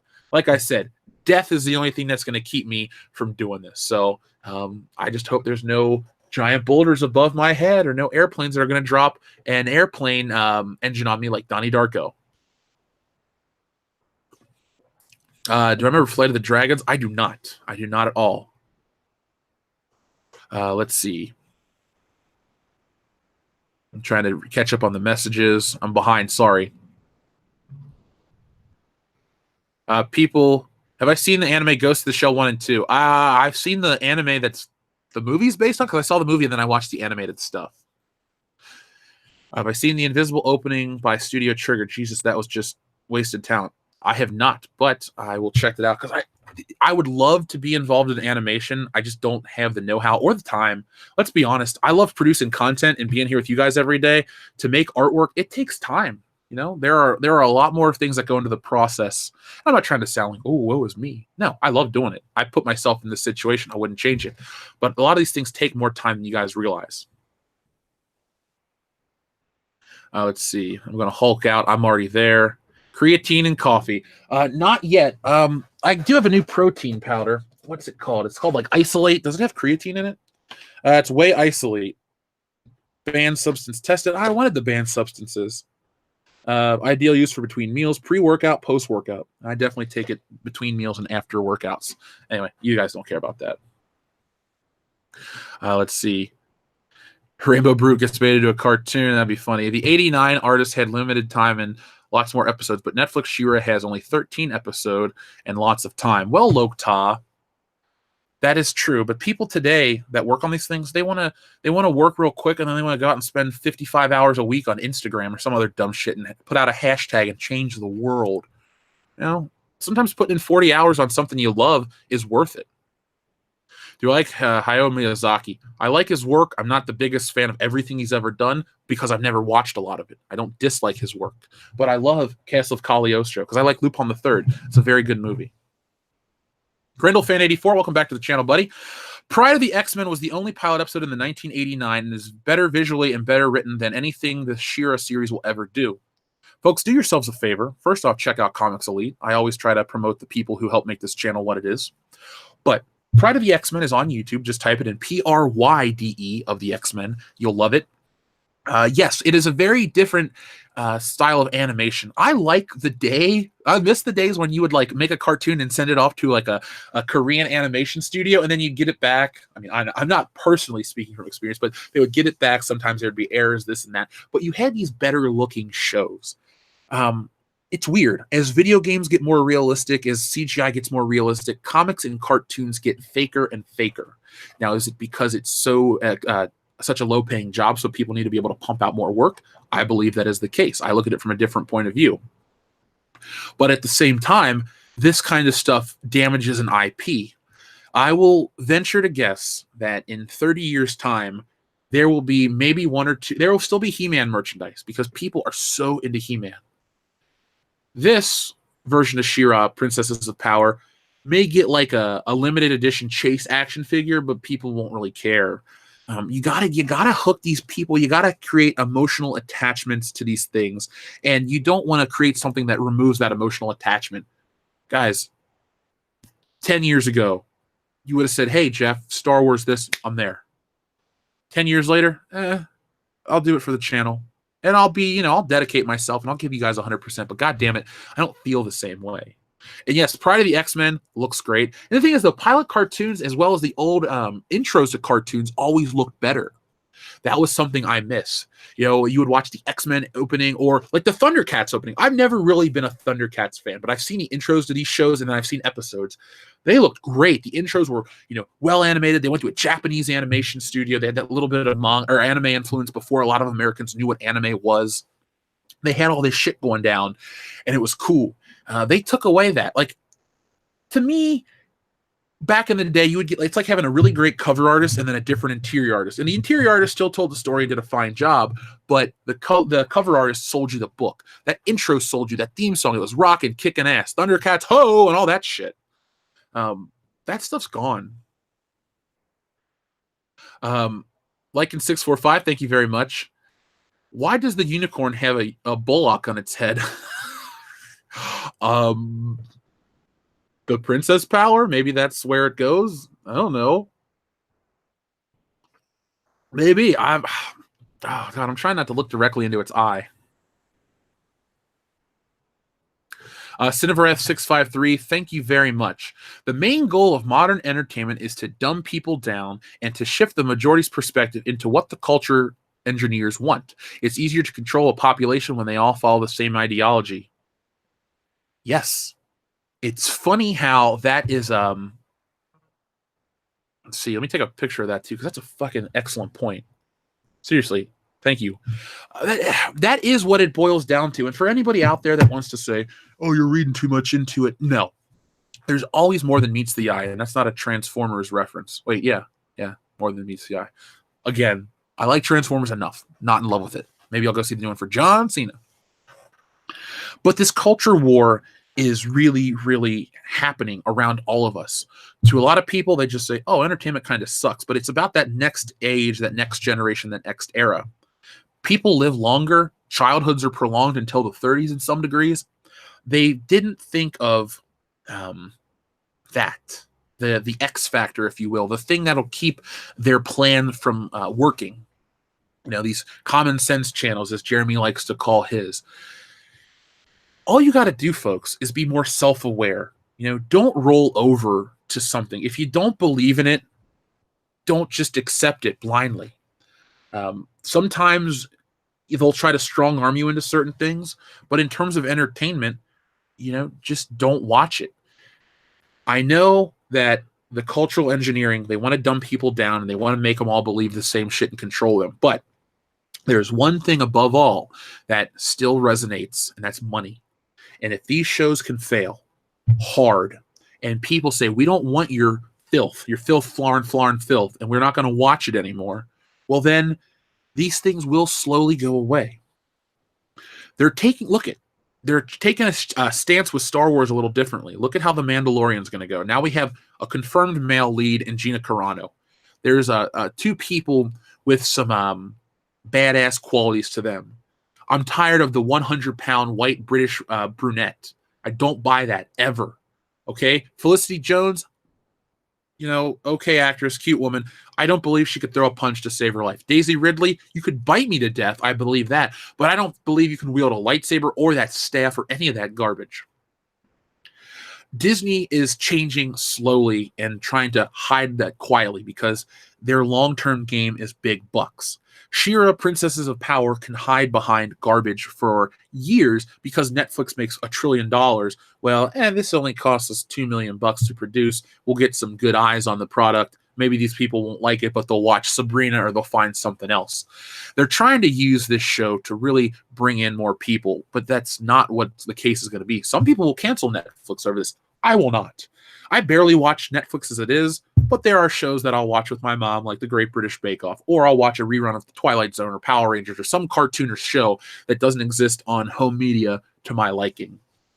But the cultural engineering is a big problem. And I like I said, I'm going to do my best to produce this Culture Wars documentary, maybe for early next year. And I'm trying to do like a 45-minute to 90-minute video on that. It's something that I'm really passionate about because it's everywhere. And it'll be done in chapters. Maybe it'll be released as a whole. I don't know exactly what's going on yet. But it's all part of the big picture. And thankfully, while the internet is still free, and I don't mean free as in money, but, free, this isn't considered any kind of hate speech or anything stupid like that. This is just, hey, guys, wake up. Good Morning Pop Culture may be the best morning show in the world that I say, but it's also your sunglasses to the world of They Live, where you guys should just listen to the show and listen to what I bring, and then form your own opinions about that, and then go out into the world and do a simple Google search and see what you think about all of this stuff. This She-Ra Princesses of Power show represents a big problem with the way things are created, the ideology behind them. It's so vile the way they. The thing is, the show itself, the idea of a show, a cartoon for girls about a princess, fine. Okay, cool. I won't watch it, but it's, for the kids. Let them have fun. But then when you turn it into this shit in the LA Times, the political garbage, that is when it becomes dangerous for two reasons. Not because I disagree with the ideology. It becomes dangerous because that's all the show exists to be, is ideology, not entertainment. And once everything falls into that, it's like, okay, one day you'll have a segregated movie theater. Literally the left side of the theater and the right side of the theater. One side is Clint Eastwood movies. The other side is Rian Johnson movies. You see where we're going to go with this stuff? That's the direction it's kind of leading in. And whoever taps into the most centered thing that entertains everybody and inspires everybody, the next Marvel, if you will, that is where the money is to be made. Hopefully it can be that. So whoever can avoid the left-right garbage and just get right into the center and then expand and then take over everybody and just bring them in, that is the future. And that is where you'll make some serious bankage. Do I like the animation of Hanna-Barbera? Yes, I do. Big time. Johnny Quest is my favorite. I love it. Love it to death. Problem with these people is that they're not qualified for the job. One of them gets in, they hire friends, and friends recommend more people. It's like Gremlins, you feed one after midnight and put some water on it, and you got a fucking town gets torn apart, and Judge Reinhold almost dies. I mean, that is what happens, And people say, well, what makes you qualified to say they're unqualified? Well, it's called experience, and that's how everyone hires people. Let's see. Beastman is toxic masculinity. Let's see, who's ER? That's like E:R or whatever. That's a channel people wanted me to interact with. I'm fine. I don't know who they are, but I would definitely work together. What do I think of Criterion's 4K Silence of the Lambs? I didn't even know it was out. I like the movie. That's a movie I would buy. I'm not into it as much as a lot of people are, but I do like it. I think it's a solid film that I will support. I like the idea behind it. Let's see. Thank you, Darth Hammer. Thank you very much. Let's see. The power converters are Transformers of Star Wars. I don't know why the style is so popular, because it's easy. I draw. You realize, plus, okay, animation is repetition. You have to draw the same shit to make it look right. Somebody like Ethan's art style would not translate well to animation. Even the DC stuff that I like has definitely gone down in terms of quality because it's easier and cheaper to produce. That's the whole point of all this. Let's see. Cesaria, Japan, thank you very much. When will we get World Class Bullshitters mail time? I wonder if you guys got the Toys R Us catalog with the Back to the Future DeLorean in front of it I found in Las Vegas. UPS says delivered. Today, actually, Cesaria, Japan. I don't know if you missed this. I mentioned it just briefly. I've been, usually my schedule is morning show, stuff for the channel, comic, then go to the gym about 2. I've been kind of tired and kind of got cold. So I didn't go out of the house yesterday, but to go to dinner, and the post office was closed. So I'm going to go today. I have it written down on my calendar. Obviously, I have WrestleMania tickets to get in a few minutes, but I will go to the post office. If I got more than 2 items, which I'm sure I do because you sent yours, and I know Superfan Adam Shawhan, the minute I filed to the post office box, he got a psychic message, and he's like, Jeff, got it. I'm on my way. So I will do that, and I'll do a live stream for you guys. You know what? Depending on, don't hold me to it. I'll work on something. I don't really have much to do tomorrow night. Maybe I'll do it tomorrow night. I'd love to do it in the morning, like when people are waking up. Like, remember you would get up on Saturday morning and watch cartoons and eat your cereal and stuff. How fun would it be to get up and it's like, I don't have Pee-wee's Playhouse, but it's like Jeff's P.O. Box or something. I open it up, we see what we got, and we look through it. So, Cesaria, Japan, I will go to the P.O. Box today. I keep my keys on me at all time now, and I will go look into that, and I'll let you guys know with a video. But thank you for sending me that, because I was really around this time of year, I just want to look through an old Toys R Us catalog. Alpha Terranima, thank you very much. The current state of entertainment is kind of uplifting when you consider that indies can join up and potentially outdo shutout/talented media, or the tainted media. Alpha Terranima, there are 2 sides to everything, and I think you picked the positive side to discuss. I look at us, with the ability of the internet. I mean, I'm reaching hundreds of people just right now, and I'll reach tens of thousands by the end of the day. That is a really great thing, because if this was 1998, maybe I could go on a forum and release like a low quality MP3 of a podcast or something like that. But the current, I don't know if I'd say it's the current state of entertainment, but I'd say the current state of technology. And you got a lot of people, and I'm like me, I'm motivated to change entertainment. For what I consider to be the good. I just want something unique, fun, that does not cause problems. If somebody says, well, all art is political, or all art needs to be controversial, or risque, or have a message, I agree that it can have messages. It should have messages to a degree, but the delivery system is important. Even if it's something so basic as to be like, don't chase money or something. That's from Chappelle's Show. A nice nuanced message is how you should present it, not very blunt, unsolicited opinions about Israel or whatever that Marvel comic book said. But yes, I'm so happy that technology is giving people a voice. And I mean, look at this channel. Again, greatest job in the world. Get up. Hundreds, if not thousands of people are waiting on me. Give you guys a show. Get to work on a comic that's already pre-sold. Thousands of copies. I mean, what more can a guy ask for? Seriously. It's really a great time to be alive.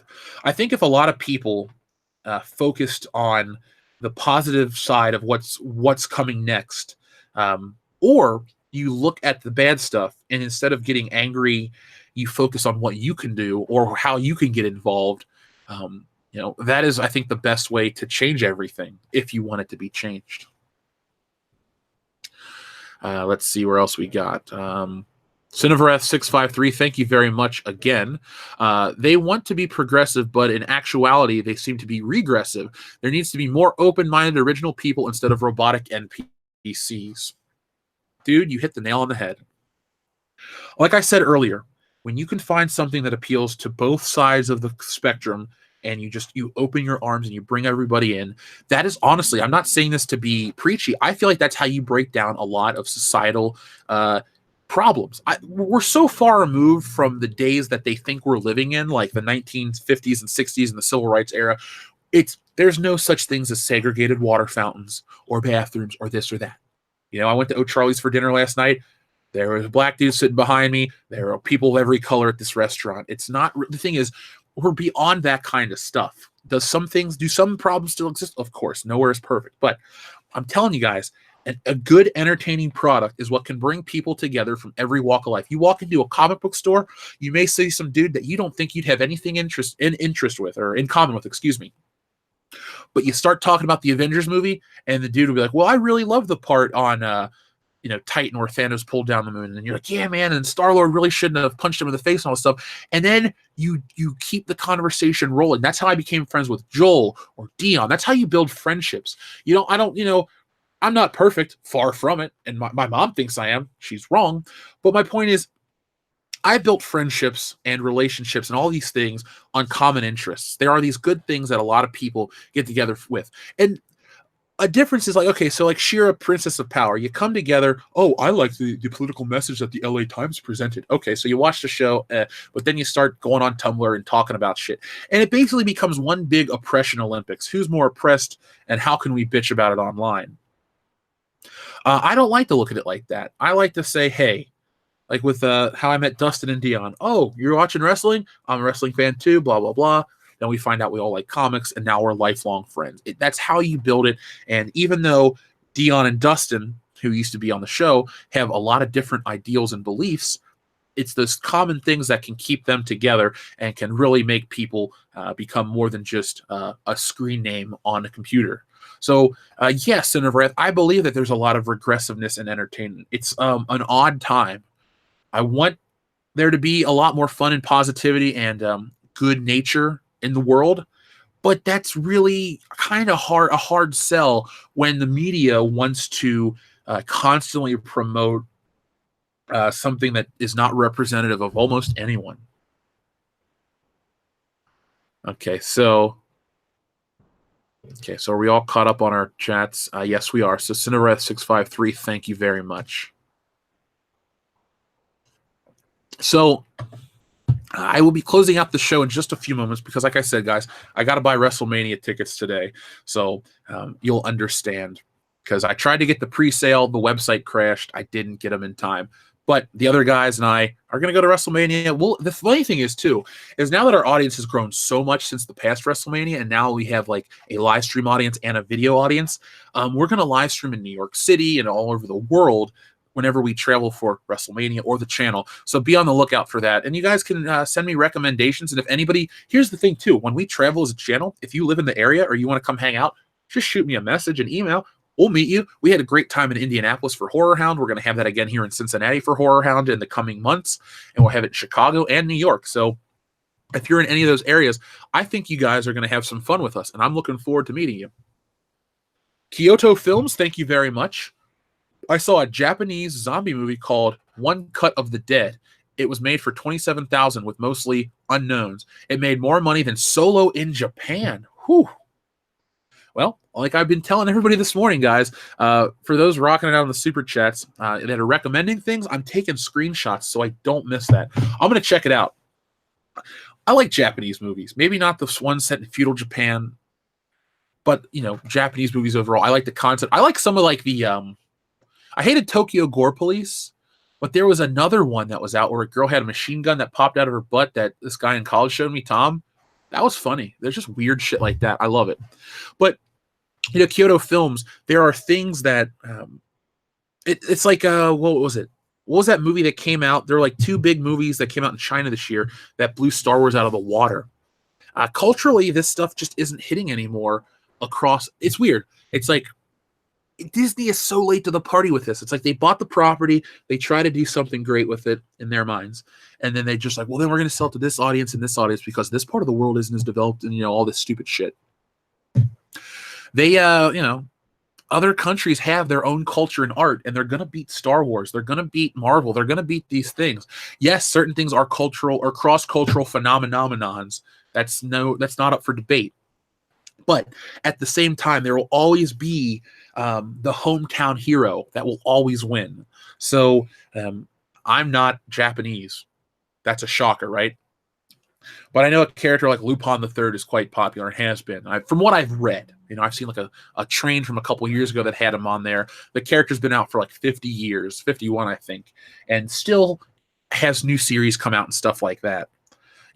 That show will always do better than She-Ra, Princess of Power, and that kind of stuff in other parts of the world. So I like checking out other cultures' entertainment. Yes, sometimes I prefer it to be dubbed so I can like barely watch it and stuff, but subtitles are fine. I know how to read at a high school level, I think.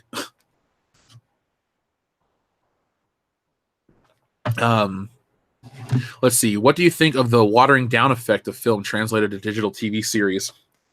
I guess they do it for money's sake. And here's the thing, too. Like, I understand. I would be more open to a company saying, well, it costs too much to do. I get that. I understand where you look at from an economic standpoint. I'm not unrealistic to those things. When they lie and give us corporate spin, that's when I don't like it. But when they water certain things down for, I don't know. Also, too, it's not necessarily watering down for content, sometimes to stretch it out, like the Marvel shows. I sit and sing the praises of these shows. They need to cut the episode count to maybe 10 per season, not 13 like Netflix wants, because every Netflix series has the obligatory flashback episode where you learn why a character feels like this in one scene, so then you get the path and go, oh, it's because her brother was an OD drug addict or this or that. And you're just like, that's it. Netflix really needs to do less episodes per season and really just do hit after hit after hit. It's like the Star Wars trilogy. Star Wars, great. Empire, great. Return of the Jedi, still a hit, still a good movie. But 3 hits after another. Indiana Jones, boom, boom, boom, knockout punch, the perfect trilogy. Back to the Future, another damn fine trilogy. Don't give us filler. Don't give us useless entertainment. Give us, all killer, no filler, like the, what was that, Sum 41 album. So we'll have to check that out. Yes, I've seen Wrestling Soup. I've heard it. I know that podcast. So, guys, I'm going to get going because I got to order WrestleMania tickets in the next 13 minutes now. And so I do not want to miss out on getting the best seats possible. But I want to do more stuff. And so if I get the P.O. box and it's got enough stuff to support a live stream, I will do that. If not, I will show it in a video. But I'm working on the comic book. And I'm getting ready for the holidays, so it's going to be an odd week. Don't think I forgot about you. If you're finding this in a digital archive, welcome to the channel. I always appreciate having new friends to come hang out with us in the mornings. But I will be back officially on Monday, as long as I don't get, like, violently ill or something stupid, with Good Morning Pop Culture. Is there anyone out there, even superfan Adam Shawhan, if you're out there, does anyone have an episode number for what we're on? Like, you don't have to go back and count. Just curious if anyone's already keeping track. Because if you do, let me know. Because I'll start putting the episode numbers on a list somewhere. I do the dates because it's a daily show, but I'd like to also know what number we're on. So thank you to everybody. It's not my third live stream of the day, no. Last night we had the podcast, which is, the proper every Thursday night. That is what the channel started as. That's why it's called World Class Bullshitters, because this channel was only for the podcast. And now it's its own thing. It's me. I just call it Jeff TV, all Jeff, all the time. I like being here. That's the thing. The other stuff in my life, I like too, but this is what I'm most passionate about. Talking about entertainment, building connections, making friends, having a lot of fun. So, folks, WrestleMania is not until April. So I will have a lot of fun then. Right now, I got to get prepared to buy these tickets and get back to this damn comic. So if you're a patron, World Class Bullshitters After Hours will go up as soon as I get my WrestleMania tickets. I'll edit the show. And then if you're waiting for the podcast to stream to take with you to work or whatever, as soon as that goes up, I will work on the podcast proper as well. Do us a favor. Make sure you check out our buddy Lauren Emerson. She's the voice of World Class Bullshitters, the little British, not little, very big British voice. She's awesome. She put out a song, so check her out. People are reaching out to her, so she's really excited that they're hearing her song, her music video. She's fantastically talented, so give her a listen. I'm going to put that song on the streaming version of the show as well to get more voice or more ears on her talent. And make sure you guys check out the Galaxy Ascendant series from our buddy Yakov Merkin, who's a good dude. By the way, the military stream got remonetized. YouTube now found it that it wasn't inappropriate. So it's now public again. So you guys can go check that out. It was a 4-hour stream. So if you need more of me and you want to hear more about our listeners, let us know by watching it and talking commenting down in the comment section below. I will be focusing on trying to get a fan stream together soon. And remember, folks, on the 1st of December, which is 2 Saturdays from now coming up, Star Wars, the all-day stream. So unless you have family obligations, take the day off, hang out with us. We're doing Star Wars episodes 1 through 6 nonstop, one big stream, and we're going to have a lot of fun. So my alarm is telling me to get off the air because it's time to get WrestleMania tickets. So, folks, I'll be back on Monday with Good Morning Pop Culture. So thank you to everyone. Check out the podcast if you hadn't had a chance. And for those that are longtime fans, jiggity woo.